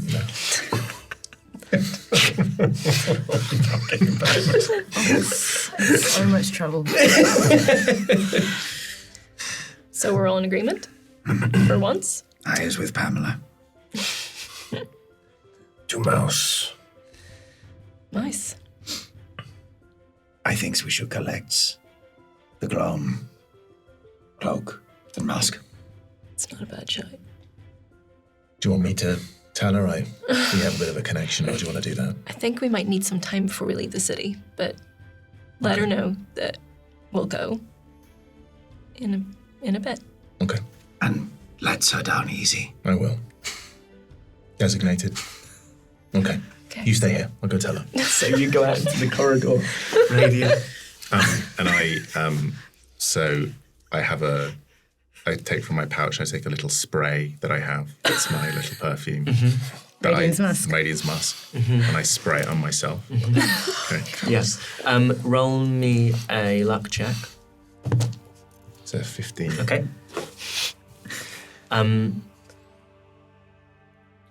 You're in the corridor. And you see at the end of the corridor that that Rashid is talking to a very tall, red-haired young man. And he's reaching up and putting his hand with some difficulty on his shoulder. Roll me a perception check. 6. No, 9. 9. You can't make out what's being said, but you can sense in Rashid's body language a conciliatory tone, and this red-headed man has is sort of nodding, not saying anything. His hair's hanging down in front of his face as he nods. The door to Trusk's is closed. Yeah, I knock on the door. Actually, no, I just walk straight in. Okay. She's there alone. Roll me an insight check. 11. Okay, she wasn't expecting to see you.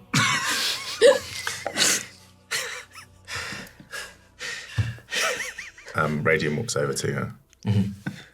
A safe distance. Yeah. There's a timidity to the way that he walks over. It's almost like a kind of like a shy shuffling. He's not sure what's going to happen in this scenario.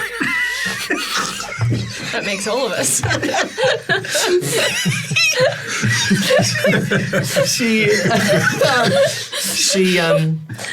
I'm going to have her roll something. As you get close to her, you put on Krylock's perfume. It's a lot. Roll me a perception check. While this is going on, I just smiles and goes, He has more than 30 feet now. 17. 17. You see her nostrils flare ever so slightly. And her earlobes twitch. And her earlobes twitch ever so slightly. Yeah. You have news for me. I do, but before we say anything, I just...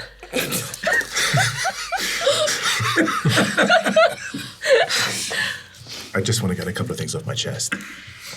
Right. I know I've been giving a lot of mixed signals back and forth. But I don't want there to be anything weird between us. I respect you.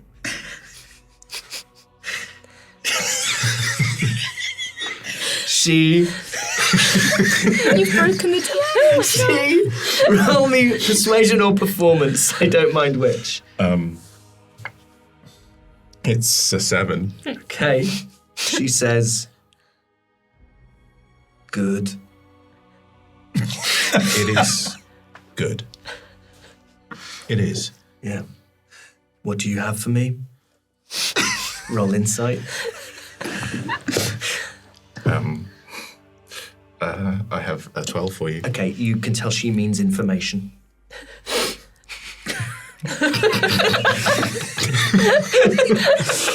Ben, it is definitely information.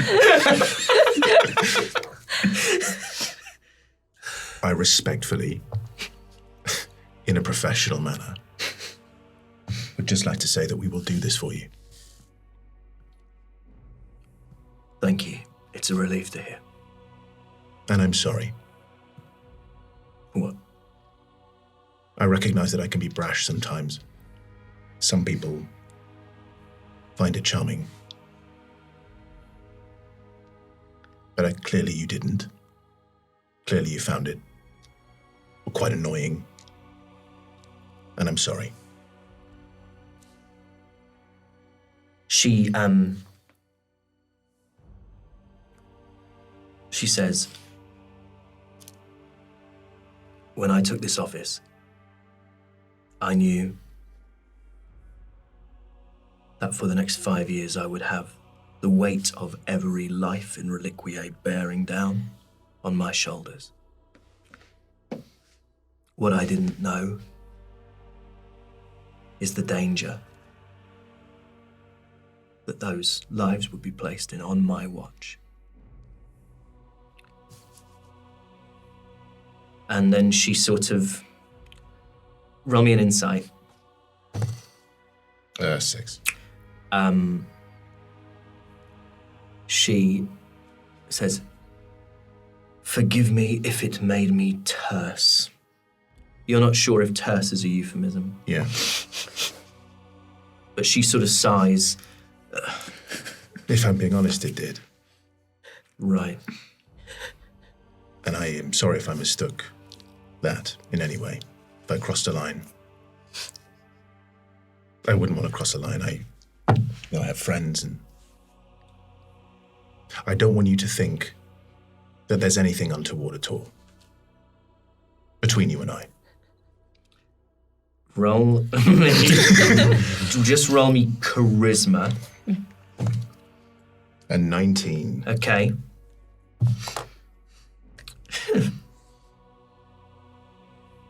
I don't. Good. Insight?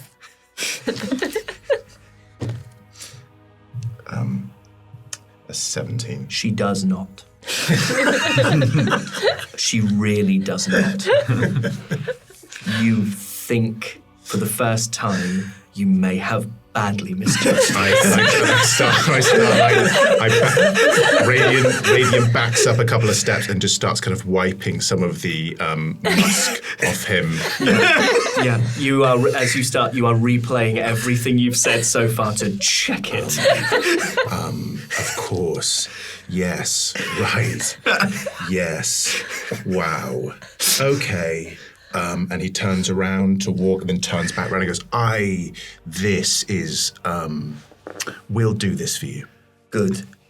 Give me a day to organise the supplies. Where do you want them to be brought to for their transport? We don't think we're safe here because of what we're doing for you. We don't feel safe. Is there a place that you can let us be safe? Roll me a persuasion check with advantage. 11. We can offer you a guard, or we can find you quarters. Quarters would be good. Quarters. There is space in the barracks. Will that be sufficient? That would be sufficient, thank you.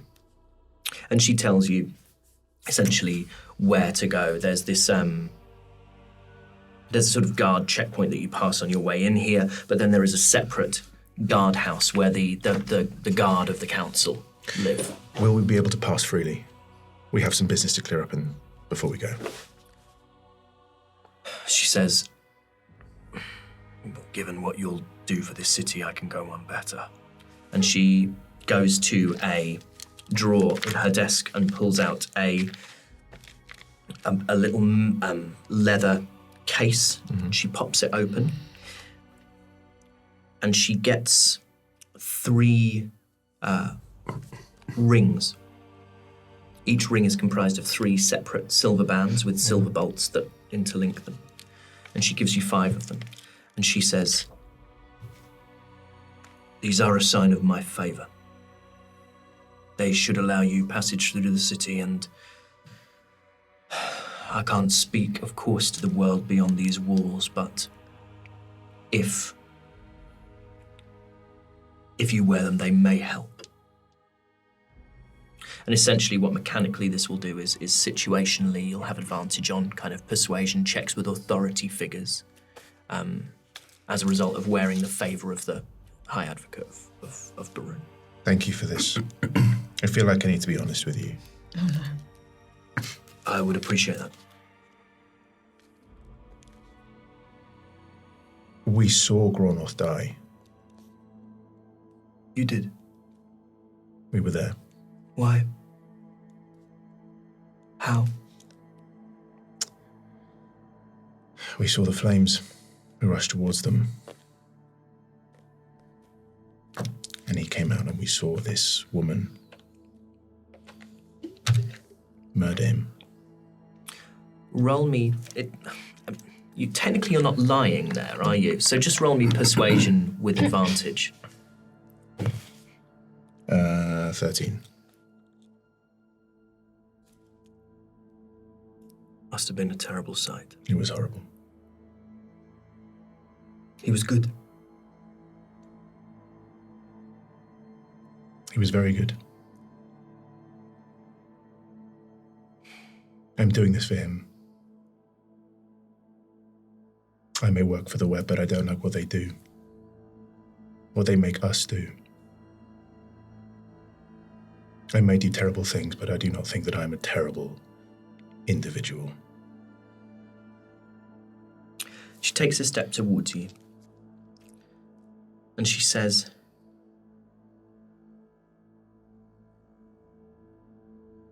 "If we are brave, there is always a way." Thank you. I'll have the supplies brought to the barracks when they're ready.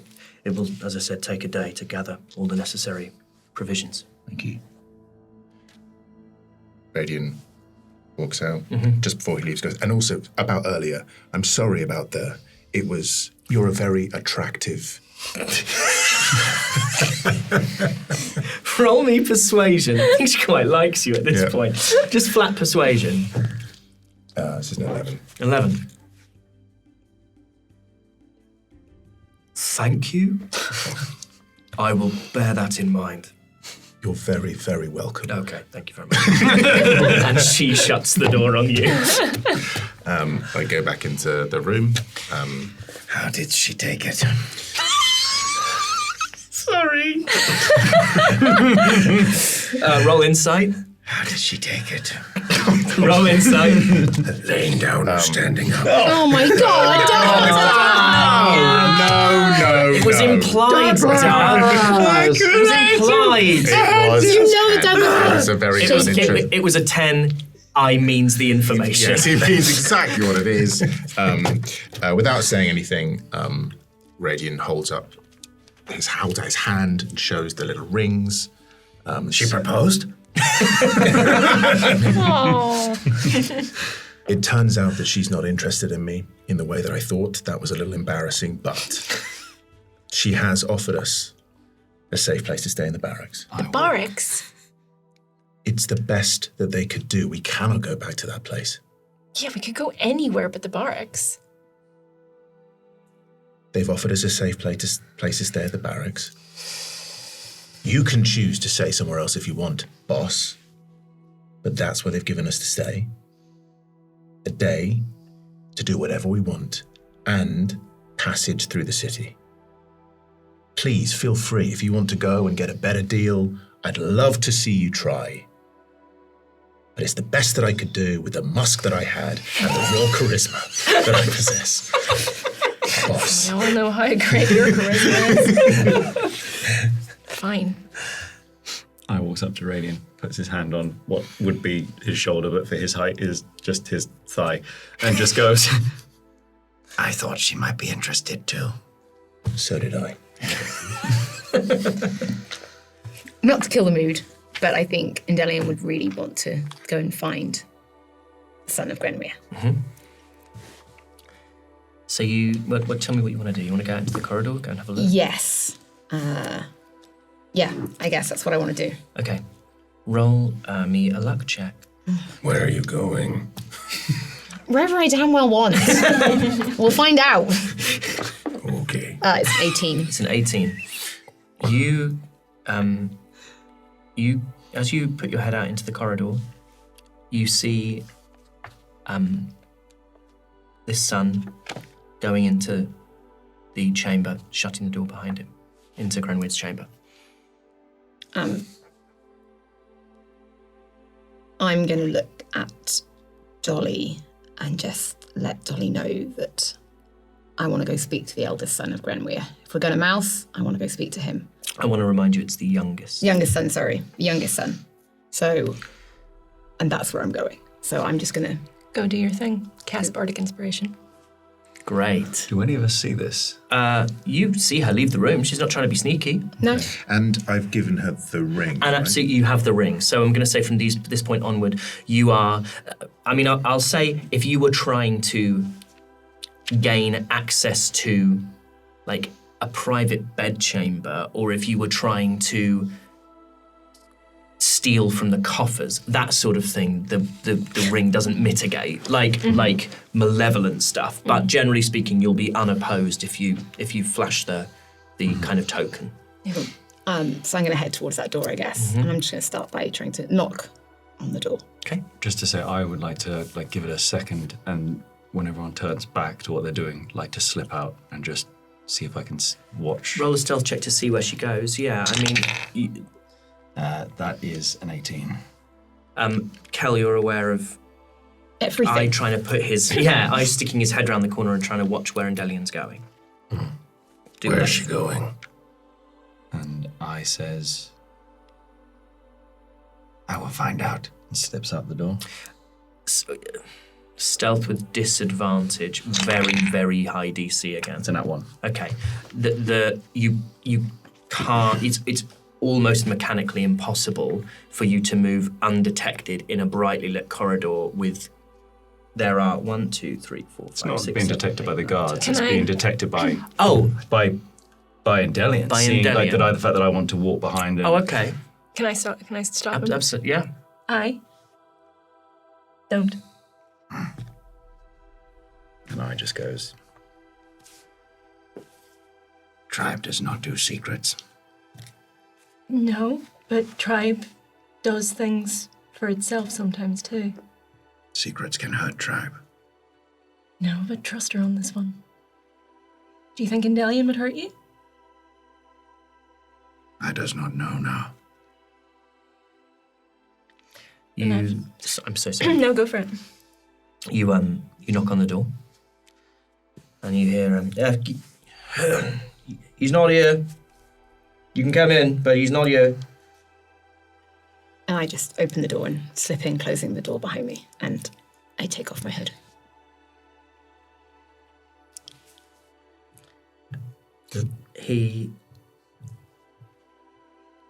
Y'all kids can. Yeah, I was just going to say, should we bugger off? Oh, yeah, How you okay. go? How you go? You open the door, and Derwin looks up, and he looks up, looks away, and then looks back at you. And his eyes widen, and his jaw drops, and he looks like he's seen a ghost. He says, Elowen. Elowen. And he stands up from the chair and he puts his hands on your face and he strokes your hair and he brings you in to an embrace. And you can hear him he just starts sobbing. I think it brings out something quite maternal in her. Just very much she'll hold him, let him cry, stroke his hair. That kind of warmth you get from a sister. And he says, eventually after he says, what? I don't understand. I don't even know how you're here. How are you? I thought you were dead. I thought you were dead. Elowen is. It's Endelian now. It's a new life. But I guess you never get that far away from the forest, do you? I've found myself in a situation with some people. I've heard about Mouse. They're sending us to Mouse to try and help. You're going back? I'm going back to try and find our brothers, to help our brothers, to hold our home. They can't know it's me. I want to come with you. Our dad needs you here. Everything's a mess. I wish I never swore. I wish I never swore to protect him. Someone had to swear. It's probably best it with you out of all of them, if we're being honest. And he looks at you and senses a little bit of a piss take and gives you a wry smile. But not much of a thinker. No. But I think if you're overthinking in this situation, we'd be a lot worse off. They're gonna need help. I can't believe you're here. And I won't be for much longer. How long? We leave in the morning. With supplies for Mouse. And then that will be it. Elowen will be gone again.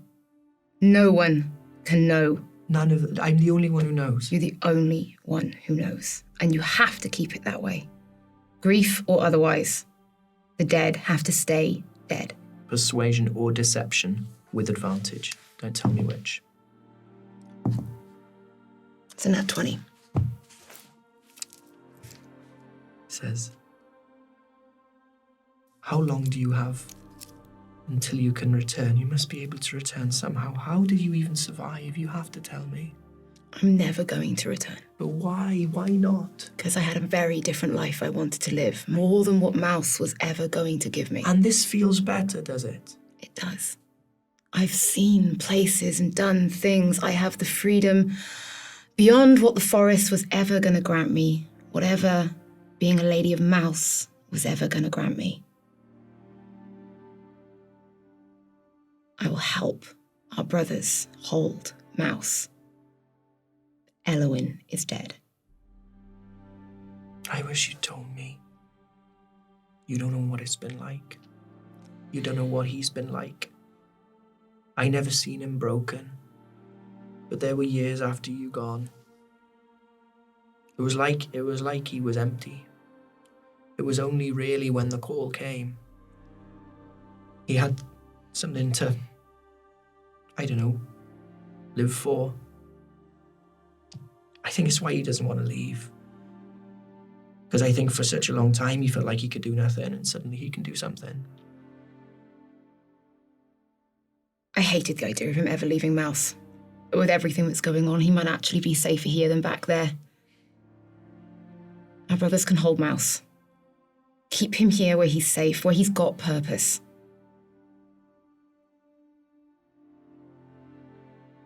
They'd be pleased to see you if you told them who you were. If I have it my way, they won't see me.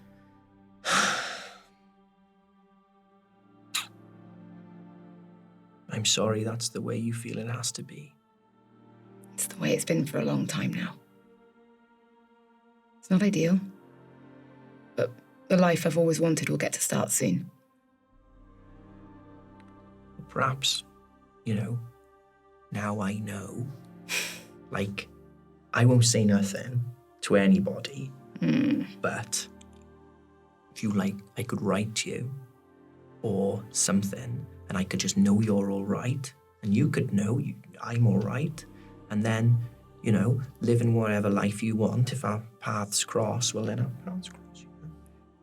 When this is over, when my life begins, I'll find a way to message you. You promise me. I promise you. You swear it before the oak. Strong as the oak, as free as the forest. That's right. I'm glad you've not forgotten that. Never forget where I came from. You get the free part, at least. It's the part I always wanted. I know. And he just hugs you again. He kisses you on the top of the head. I mean, he's like probably a foot taller than you. He goes, I'd say don't be a stranger, but don't die. I've already done it once, and I tell you what, that was very painful.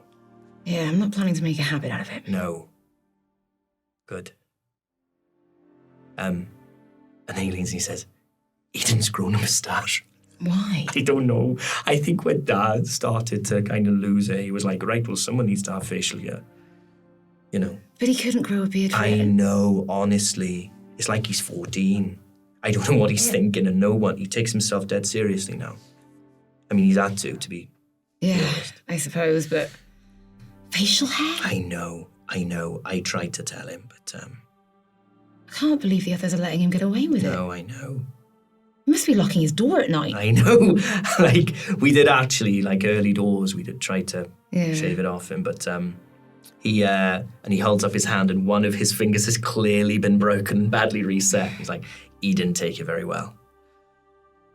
Oh, he must really like it. Yeah, I think.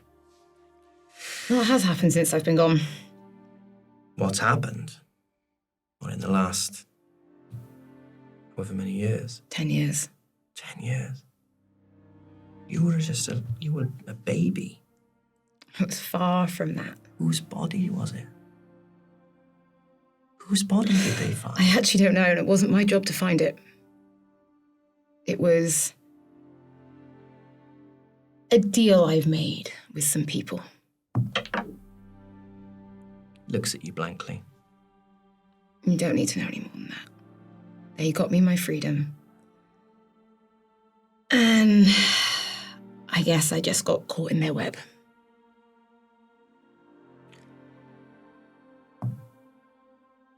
Nat 20.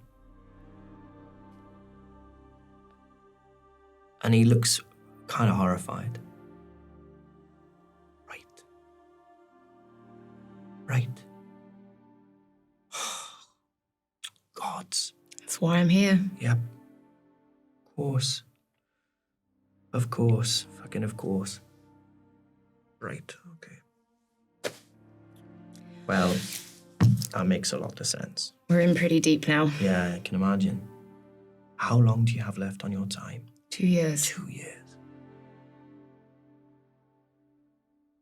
Just keep your head down. Stay alive.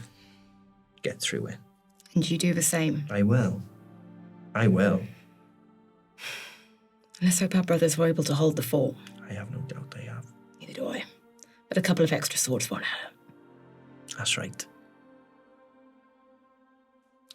And he gives you a hug and says, right, well, I'll not see you around then. You won't. Not if I have my way. You close the door after him. The door opens to the little kind of holding room you're in, and Delian's there. Good talk? Great talk. Good. Should we maybe get out of here? All our business taken care of? Whatever you say, boss. I'm hungry. Of course you are. I'm thirsty. Okay. Of course you are. I was confused. Of course you are. Orange tree? Wise Walker? What are we feeling? Orange tree. Change it up? Why not? All right. Yeah, they didn't have high chairs last time we went to the Wise Walker. Oh, well. I can show them how to make it. It's probably sort of mid-afternoon by now, 2, 3 o'clock. And you make your way out of the crest, and you see at one point a guard goes to sort of block your passage, and hands up, flash the rings. And Do we all have rings, or is it just... you all have Oh, we all have them. Why were there liked only it. 3 for some reason? Mine There is were just... 5. mine Dallas is had just- to remove one of her rings. Just got a lot of them. Eyes is It's always impossible to tell. I still a claw. Eyes is just loosely spinning. This is canonically not what would happen, but I feel like one of us would say she liked it, so she put 3 rings on it. 5 rings. Oh, 3 rings. I was about to say, That's yeah, where yeah. you got the 3 rings Yeah. from, Doug. Yeah. So they are 3. So it's a ring comprised of 3 slim bands which are bolted together.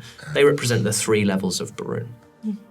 And I will say these are magical rings, which just means essentially they shrink to fit, and it could be detected that they're not fake. Oh, great. Then I does not spin it. Yeah, I then you just do looks not at it need and to goes- spin I it. puts it on and goes, It's like a glove. And you make your way back through the crest and down to the deal and towards the Wise Walker. On your way there, everyone roll me perception checks. 5. 5. 9. 9. 22. 22. I really want a drink, so it's a 3. 3. 9. You see Kelnis. Sorry, I think I might have said the Wise Walker and I meant the orange tree. You see some guards of Barun pasting a poster onto a wall in the marketplace. And it seems to have like you can't see from where you are, but it has a load of, like a message on it, like text. It looks like an official, like a declaration. No. I think I want to go read that. And it says, the Guard of Barun wishes to speak to a certain pink-skinned tiefling of slender build in connection with a crime of great significance. Her name is not known at this time. Also, a shaven-headed, light-skinned human of medium build. Citizens are encouraged to pass any information to authorities in the name of our fair city and the Council of Equals. I share that information with the rest of the group.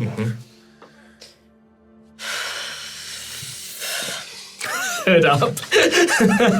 But who is this shaven-headed human? That is the form that Yeah. Radiant took as Oliver, the guard that escorted Dolly the tiefling into the jail. Well, you're covered. And I look We've got at to Tolly and goes, You is very uncovered. Well, good thing you all have my back, right? I have your back.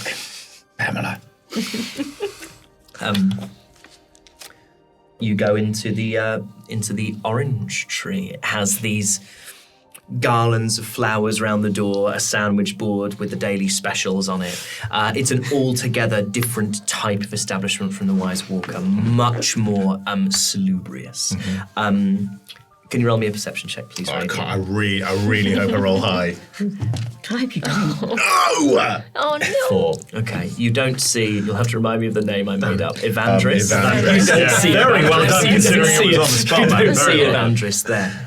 But you guys all see that it's a clientele. There's like a bard in the corner playing some sort of little panpipe music. Sort of like. Dolly's gonna roll her eyes.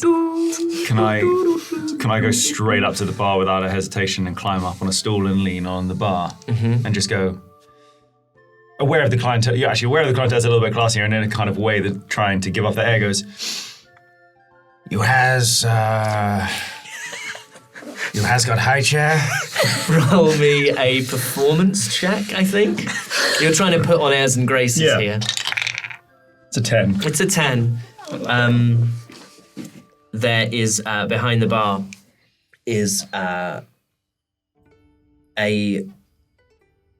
human bartender. She has sort of hair like a bob, cut in a bob.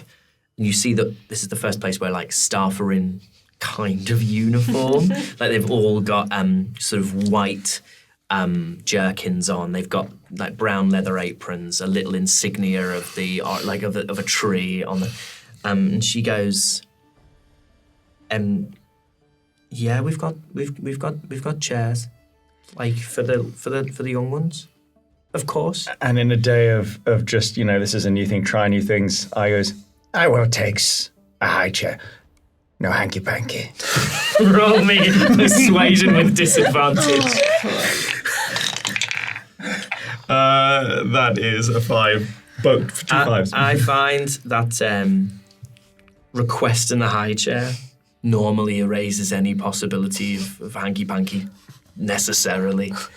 I is very confused with this and just goes, So I can has the high chair? Yeah, I'll get you a high chair. Maybe find somewhere in the corner. I'll bring you a high chair. yeah, I climbs down from the high chair and just goes, Is good. It's sorted. So we found a table. You found a table, yeah. What a way. What a way to find a table. Can't have just walked in and asked for a table for 5. So is it table service? It'll be table service. You see, Miller and Carter, mate. yeah, there's a tiefling comes over, sort of pale reddish pink skin, comes over, goes, I'm Salus. I'll be taking care of you today. Cast your eyes over this, and it's like parchment that says like grilled meat soup. Like they're trying, but they're like there's fish, there's like catch of the day. It's that kind of vibe. Wow. Just take your time, absolutely no rush. What's Okay, does it so say? we've got soup. Don't get that. It's not for you. Fish. Do you do fish? I likes fish. Okay, we've also got, I think some just red meat probably. I likes meat. Yeah, okay. Well, we'll go for that for you. It's just, what do you Can I has fish and meat? Of course you can. I will has fish and meat. My friend will have fish and meat. Mixed grill. Yeah, thank mixed you. grill. One mixed grill. I'd like the soup and some meat. Great. Come at the same time. Just It's as all and good. when. As and It's when. all kind of prepared fresh, so that's kind of very much the idea. And a lot of these, just so you know, they're smaller plates, so we recommend maybe 2 or 3. Oh my god! This is my 7 circle of hell. God. Yeah, so how many dishes would you recommend for Oh, the God. There's obviously there's 5 of you, 4 adults, 1 child. So I recommend. Is he? I would you like just to looks sit on looks behind him like, Does he want anything to colour? Yeah, if you've got crayons, that would be great. Yeah, great. Yeah. I recommend sort of 12 to 15 dishes between you, probably be fine. And we'll get wine. Wine. Wine. Sure. What's your poison? Red. Elvish. Elvish red. Very good choice. No white for me. And a white. Any particular preference? No, a or- bottle, yeah. A bottle. I notice here that it says something called wine pairing. Yeah. So basically, There are some that days is- where I'm glad the gods are dead. there are certain things that we'd suggest. Yeah. You know, it's obviously up to you, but there is an opportunity to pair, and I'll just kind of talk you through some notes. Basically, I'm just thinking, Which is always my biggest worry. I'm thinking about skin contact. You got any skin contact wines? Yeah, absolutely. We've got skin contact. Yeah, I tried a pet nat a couple of. Oh. Yeah. Roll me a fermented- persuasion check with advantage. There's no way Radiant would come out with that. Do you know what I mean? Like, I Well, the feel great like- thing is Harry has no idea what's happening, so I assume this is all fantasy, and then I'm realizing it's real What is drinks. skin contact? Oh, don't. He's about 2 steps away from being an East London girl and ordering organic. So Oh, no, I've ordered organic. Yeah. So what was that rolling? Persuasion with advantage. It's a 14. 14. Know your stuff. Yeah. That's pretty cool. Yeah. I mean, we have Furiously Googling contact. we have some Ramato, if that Yeah. kind of takes your fancy. Fantastic. Yeah, I'll take that. You're familiar with Ramato? I just really like it when it's fermented in the bottle. Oh, yeah, not turned. You've got to be a little careful with sediment, but I'm sure I don't have to tell you that. I can get you something. I mean, we can go really good stuff if you want. Thank you, I love that. And I will take the big drink. Like a big, is it a milk? Is it a milk or a juice? Or Beer. I takes the big. So you give your order to Salas. I'm having wine with Endelian. I wasn't going to share. Okay, I'll have what she's having. So you get 2 bottles of red, a bottle of white, a big beer, and Whatever the fuck the I ordered. Ramato. It's a natural orange wine. Actually, do love a natural orange wine. We'll just put that out there. And then gradually these kind of plates of kind of grilled stuff, every single one of them slightly smaller than you'd assume for the price you're paying.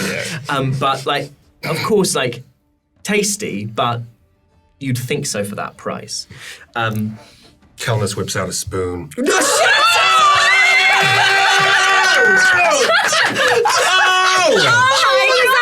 Pocket. For the people listening at home, Doug's just pulled a wooden Pulled out a spoon.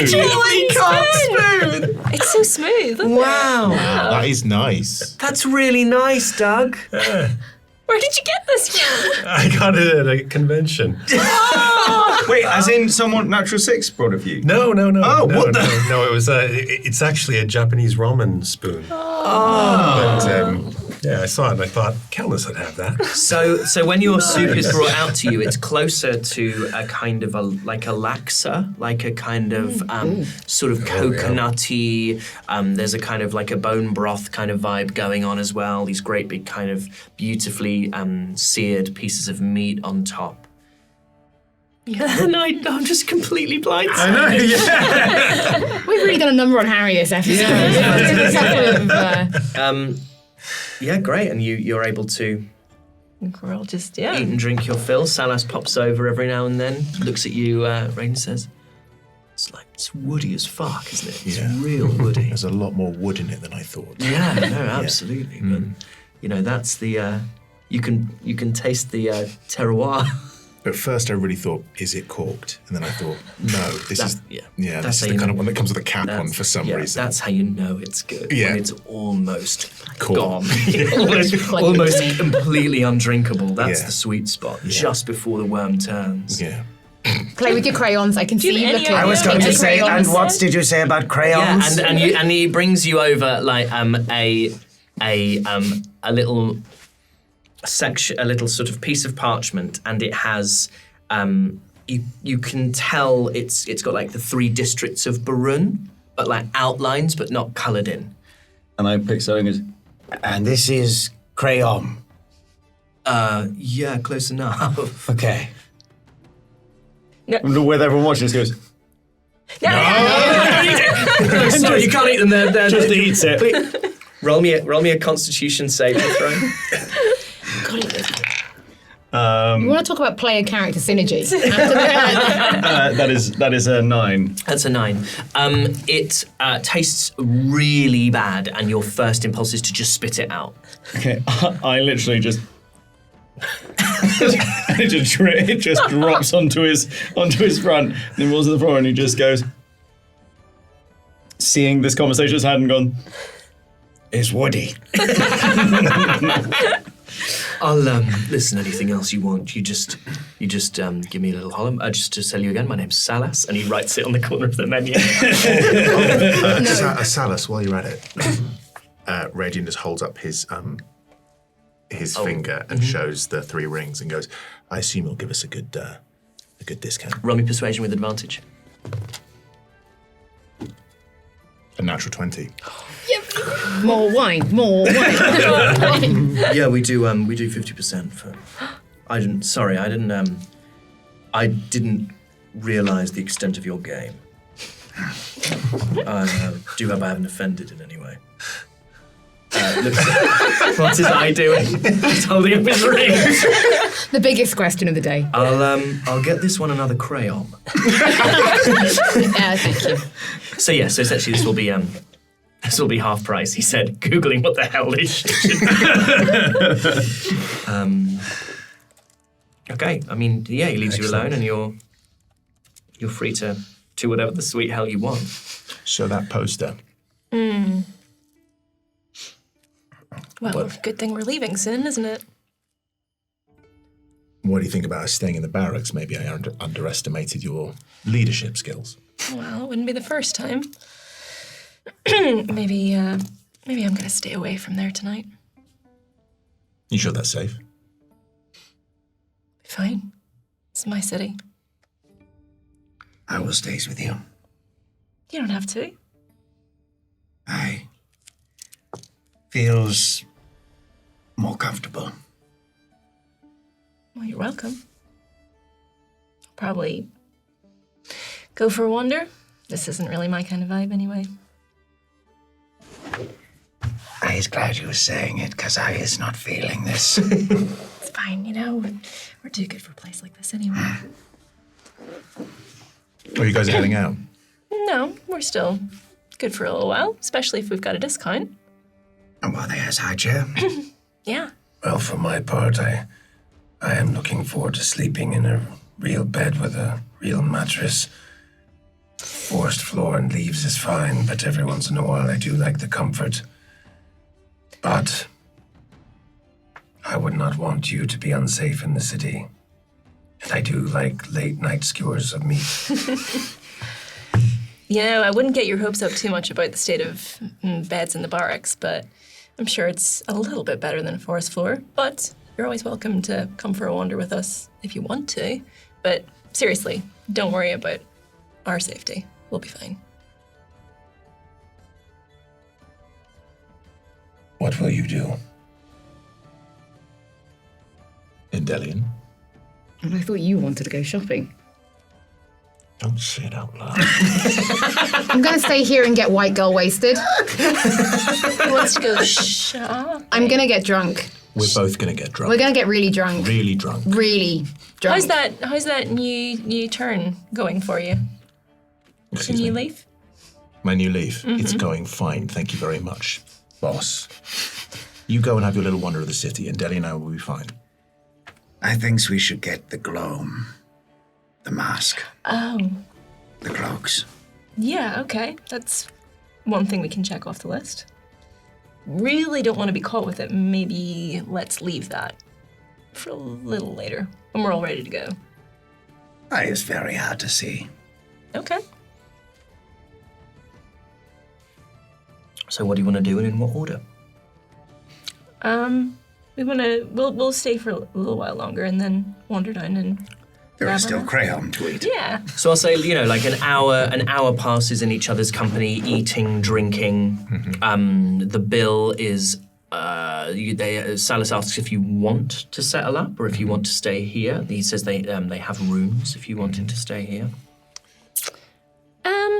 Well, what kind of a discount are we talking for rooms? Oh, listen, it's 50%. Yeah, but I mean, that's for usual clientele. But, we're spending a little bit of money here earlier. Like, any other discounts you can throw on top of that? Roll me persuasion. 20. 27. Yeah, mate, forget the barracks. She was batting her eyes a Look, little how bit. many rooms were you thinking you needed? Because I'd have to talk to You don't have to talk to anyone. It's fine. Like, let's say 3, 4. How many have you got? Well, we've got 12 upstairs. I mean,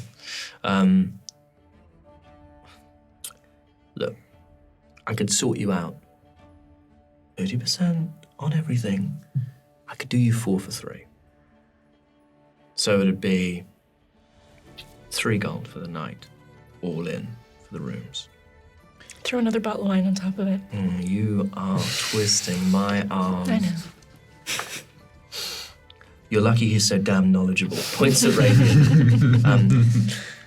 Another bottle of the... Yeah. It's almost corked.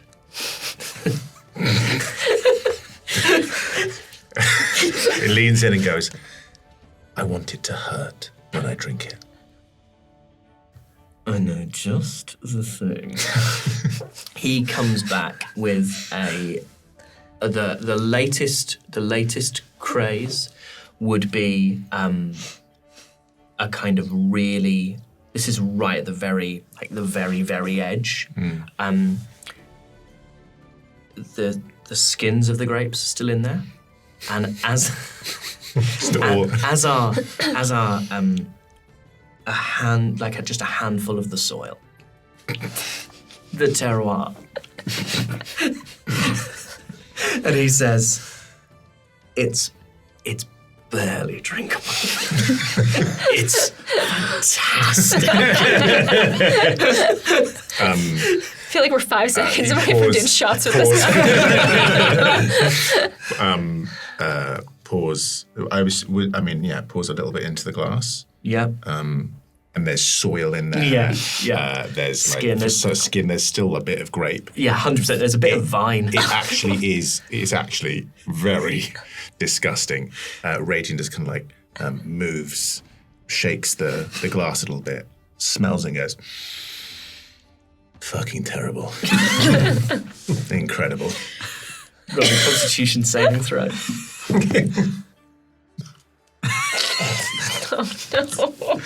Oh no. Yeah, it's a 3. Okay, you physically cannot keep it in your mouth. It is impossible. So what happens is it's kind of like it goes. Some soil gets stuck in his throat, and he goes, like a bit of wine comes out of the nose, and then he just vomits it back into his hands, and is shocked and alarmed at what's just happened, and looks around the table, and goes, and then just kind of slowly just pours it back into the glass, and then just kind of goes, I think it's off. Imagine him eating a crayon and that not being the most embarrassing thing to happen at this table. I'm going to say Salas. Oh my god! Picks up the glass. Little swill, looks you dead in the eye. Little sip. He rolls a 19. He goes, it's perfect. Hey, I'll tell you what. Keep the bottle for yourself. You're a gentleman and a scholar. For the rooms. And for the great hospitality.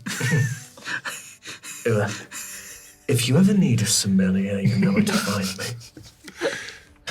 We convinced him to throw a bottle in for free and then gave it back to him, and he was like, quick. Thank you. Somehow managed to turn taking a bottle from him to him being really appreciative. So, a couple of hours pass. You've got rooms arranged to settle up. I mean, the wine is not cheap. A fine bottle of wine is 10 gold. Oh my god! So you've had 4 bottles plus 1 on the house. You've had a mug of ale, which is 4 copper. You've had a ton of food. So I'll say the whole thing comes out at maybe 50 gold, which is reduced to 25 with the reduction. Hey, Kel. the money that you found in that till earlier, think it covers it? There was only 9 gold. Really? Seemed like there was a lot more in there. I heard you rolling a lot of dice. Just when we, the sound of shaking it, you only found 9? Only 9. They were in smaller coins, to be fair to them. A lot of them were coppers. It's the equivalent of 9 gold. Which they're going to absolutely love when we hand over all those coins. Is the tiefling playing music? Is there anything laid down in front of them? Roll me a luck check. 11. It's a too classy establishment to have like an open kind of guitar case equivalent. But there is a tip jar on the bar for staff. Before anyone does anything, I'm just going to put the money on the table. Right. Look everybody in the eye and be like, you all owe me. So it's 25 gold. Yeah. Gone. No, I say we split it. I had the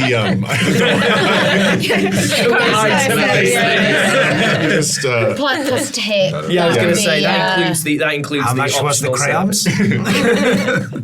You leave the crayons alone. So you finished your dinner, you've settled up. Anything you want to do this evening, the supplies will be ready tomorrow. Shall we? We shall.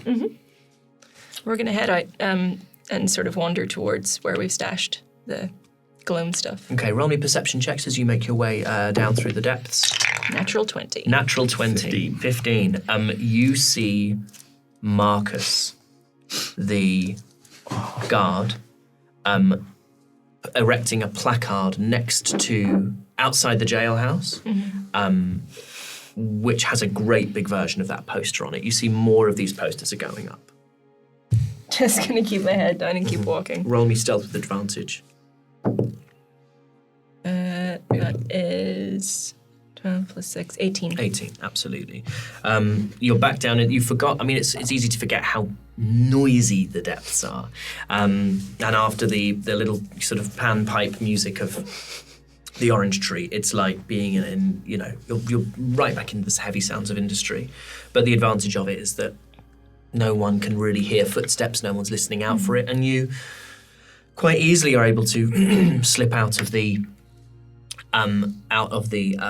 city and into the district, finding that grate that you stashed your cloaks and masks in. I reach in. Roll me a stealth check to do it quietly, whoever's doing it. Yeah, that's a 29. 29, absolutely. Not even Dolly hears it. Not even She looks around and says, we really should get the grate up, and you're stood there with all the cloaks and the grate replaced. Yeah, absolutely. You have the stuff. You have the cloaks. Okay, so stash it away. So you now, between you, just to remind you, have 4. Okay. You have a U-sized one from a dwarf. You have... Actually, you have 3. Oh, no. Radiant kept his, didn't he? Yes, Yeah, so it's 3 and So then you have a mine is- human, a dragonborn, a dwarf, and a tiefling-sized one. Although No, because you two had a nap trap. Yeah, you had the took 3 from the original dwarf, ones who attacked you, and then the other person one I came from shot. the dwarf. Yes, Yeah. yeah. For the person who was shot in the back. Yeah, well, look, She tried to flee. Well, she shouldn't have run. It was a misunderstanding, isn't it? Yeah, it's Misadventure, that was it. It was Misadventure, just a misadventure. Only guilty people run. Yeah. What are the 3 of you doing while these two? I had intended to go with them, but Oh, I'm they so sorry. slipped out. And I've been too busy drinking and With your spoon. listening to the panpipes, enjoying Vibing. Yeah, I'm just hanging out. Great. And the 2 of A little you? tipsy. Little tipsy. Good. Listen, Indelium. I really respect you. Jesus. I just think a lot of you as as a fighter, you're really good at it. And I know. I'm like sometimes I'm like, no. You haven't drank before, have you? It's it's a fun thing we do, you and me, you know. It's like, do we like each other? Do we not? I like you a lot. Do you? And I want you to know that I care. You know. I know. Oh, you got such soft hands. Yeah. Yeah. Oh, yeah, maybe. Can I hug you for No. like 5 minutes? Can I no. No, but it would be nice. Okay. Oh my God, this is nice. Still drinking solidly. Why is it like that? Because I don't. You're very sober. I'm like, what? You know? Yeah, I you know what? I think it's that wine you picked. I think It was. yeah. Oh my God! How embarrassing for him. Do you think maybe they put something in your wine? I think it was the soil. Yeah, I think maybe you put something in your wine. Oh no! You hate me. Hate's a really strong word. You hate me. Okay, I need to be honest with you. I nearly kissed a guard. Build a man. I made him fall in love with me, and then I was like, kill him. It's bad, man. Yeah, that does seem to be a reoccurring theme with you flirting with people to get out of trouble, doesn't it? Yeah, it is. Yeah. How did trust go? She didn't even like me. Oh, that's yeah. Well, that's on them. Like, because you're fantastic, and if they can't see that, Finally! they can't see that. Do you know what I think of all the people you see me the most? Oh, really? You see me. Yeah, I think I see you for who you are. I need you to know something. Oh. You are so nice. You need to tell people more how nice you are. Yeah, no, I think sometimes people don't need to know. how Should we go shopping? Let's go shopping. Right now? Now, take the bottle with you. Okay. Kelly, you're gonna. I'm loving the panpipe music. I love candles and sandals, Kelness. I'm going to say, for staying there the whole time and listening to the panpipe music, you can add 1d6 of bardic inspiration from this bard to the next to like a roll of your choice. Excellent. So the two of you make your way out into the deal. Early evening by now. Yeah. It is like two white girls who've brunched. Like it Day is drunk. So we are day drunk. If there was a bush nearby, he'd be in it. Sing it. Sing the song with me. Sing the song that we do. What's the song that we do? I don't know, just look inside yourself. Look inside yourself. You're not even singing it. No, I'm not. I'm telling you, got to loosen up. You're so stiff. Yeah. You're like wood. Yeah, like just like that wine. You got to be like wine, like me, like wine. Okay, where are we going first? I want to get a gift for everyone. You want gifts for everyone. Beautiful things for Beautiful things. people. Okay, jewelry. We should get people Jewelry. Kelness would love jewelry. Kelness would love jewelry. Okay. And I think I would like. You tell me where to go. It's your city, baby. Oh wow. Let's go this way. Cool. Okay. What are you looking for? I guess we're looking for something jewelry, something sparkly. Okay. So the great thing about the market of the deal is it is actually just in concentric circles. Yeah. So it's almost moving in any direction. Eventually, you come across two separate jewelers.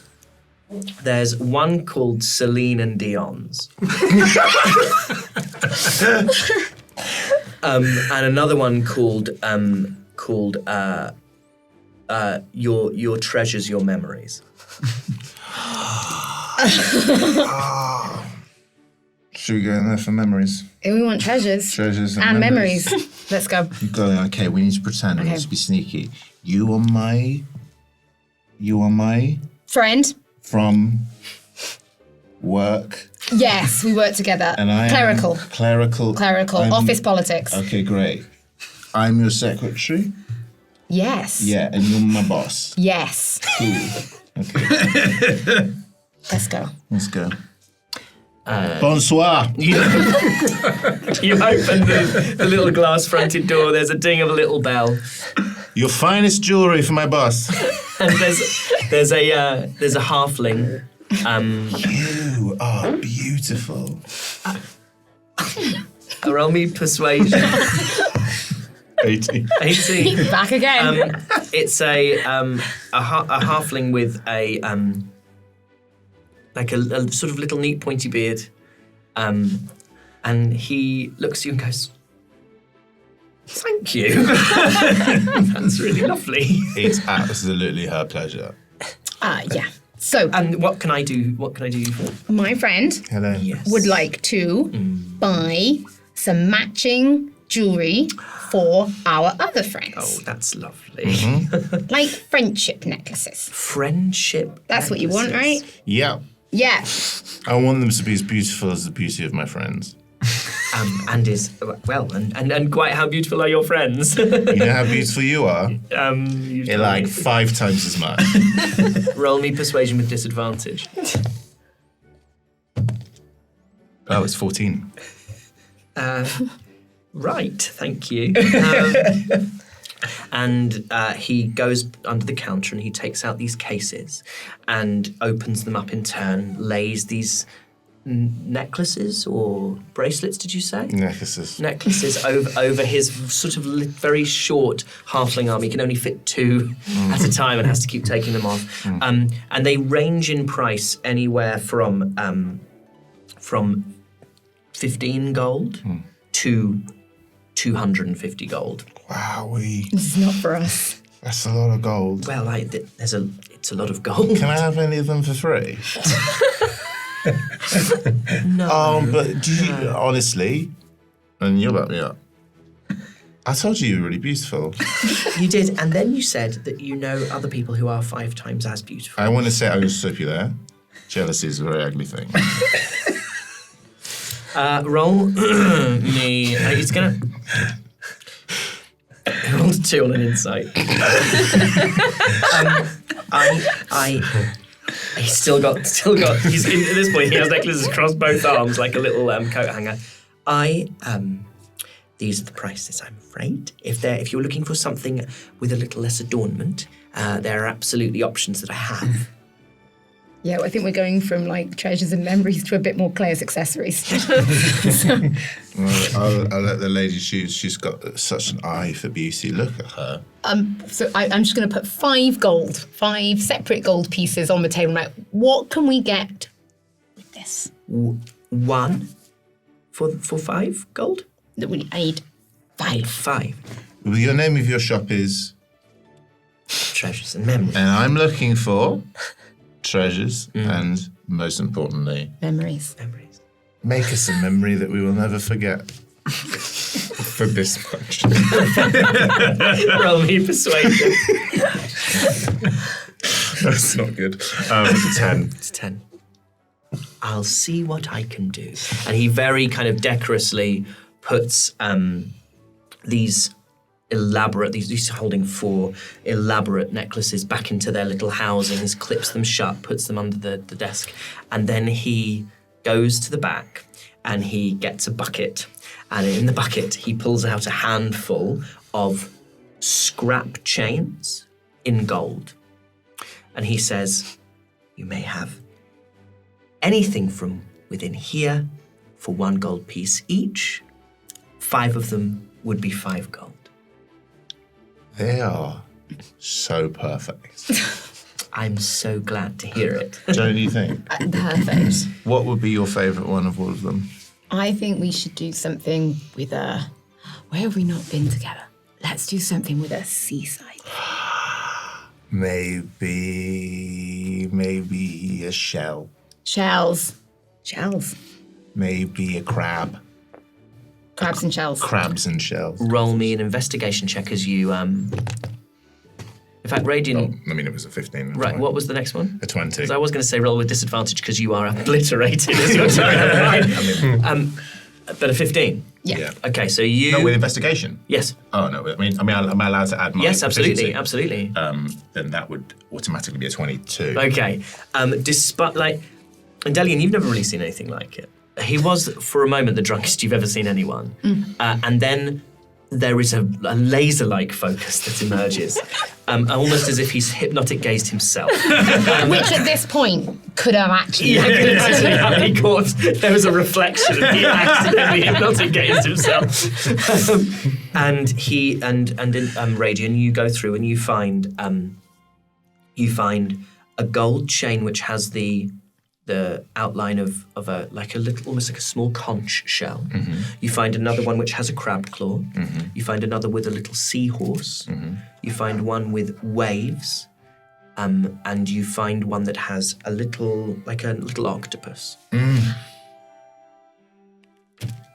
These are, and I think I speak for both of us, the most beautiful thing that both of us have ever seen. Well, that's good. It shames them stops them being melted down. Can we have them for free?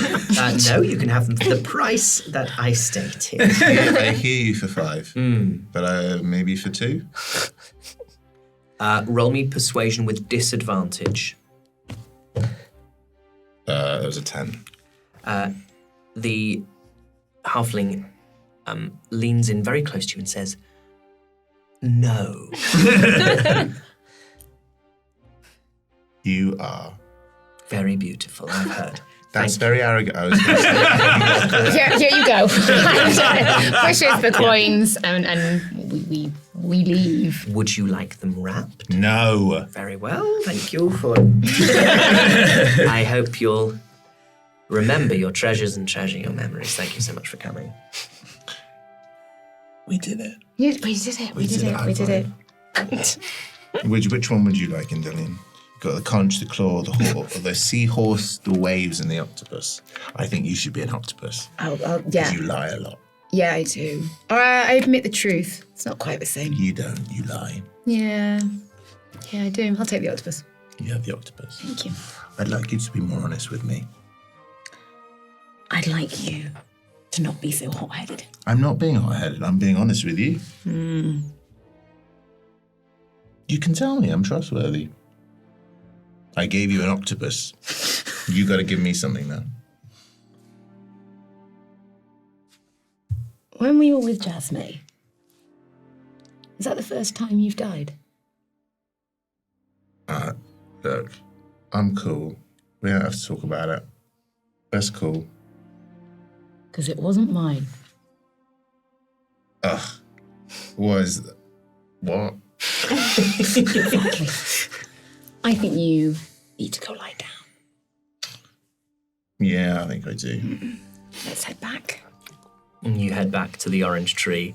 Kelms is now dancing. I was gonna say, I'm so glad you did. Like a full-on shuffle. Music. You've never seen Kelnis this happy. He seems like unburdened. He is genuinely, in the most beautiful way, dancing like no one is watching. Aww. And at this point, I and Dolly We're gonna come back in? make our way back in. Wow, we missed out on a party. Guys, I got you gifts. What? I got you gifts. He has been poisoned. Must have been to get us gifts. Gifts? What are you... I hold out the things. I want to say I love you all. And I bought these for you with all of my money in the world. My money? All of our money in the world. We need that money. Well, you need this more. Do I? If we're going to defeat the bad people, we need to be a team. And we're not a team. We're never a team. You're all sneaking off to get cloaks, and you're dancing, and I'm sad, and we need to be a team. And this is we're going to be a team. I don't like it. Me neither. It's very... Please take one of my sea-based necklaces. You don't even have to wear it. I just want you to have it to know that I love you all. Where's... Just take the What damn have you necklace, done with Dolly. Radian? Dolly, take the necklace, please, So there's for all of our sake. There are some waves, there's a conch shell, there's a seahorse, and there is a crab claw. Eye isn't looking, Eye is just reaching up and picking one. Roll me a d4. Where is my D4? There it is. Wave, seahorse, conch shell, crab claw. 3. Conch shell. Eye picks it up, looks at it, and just goes, Is what? It's a conch. Do you know what the sea is? Yes. Roll me persuasion or deception. Don't tell us which. 12. Insight, Dolly.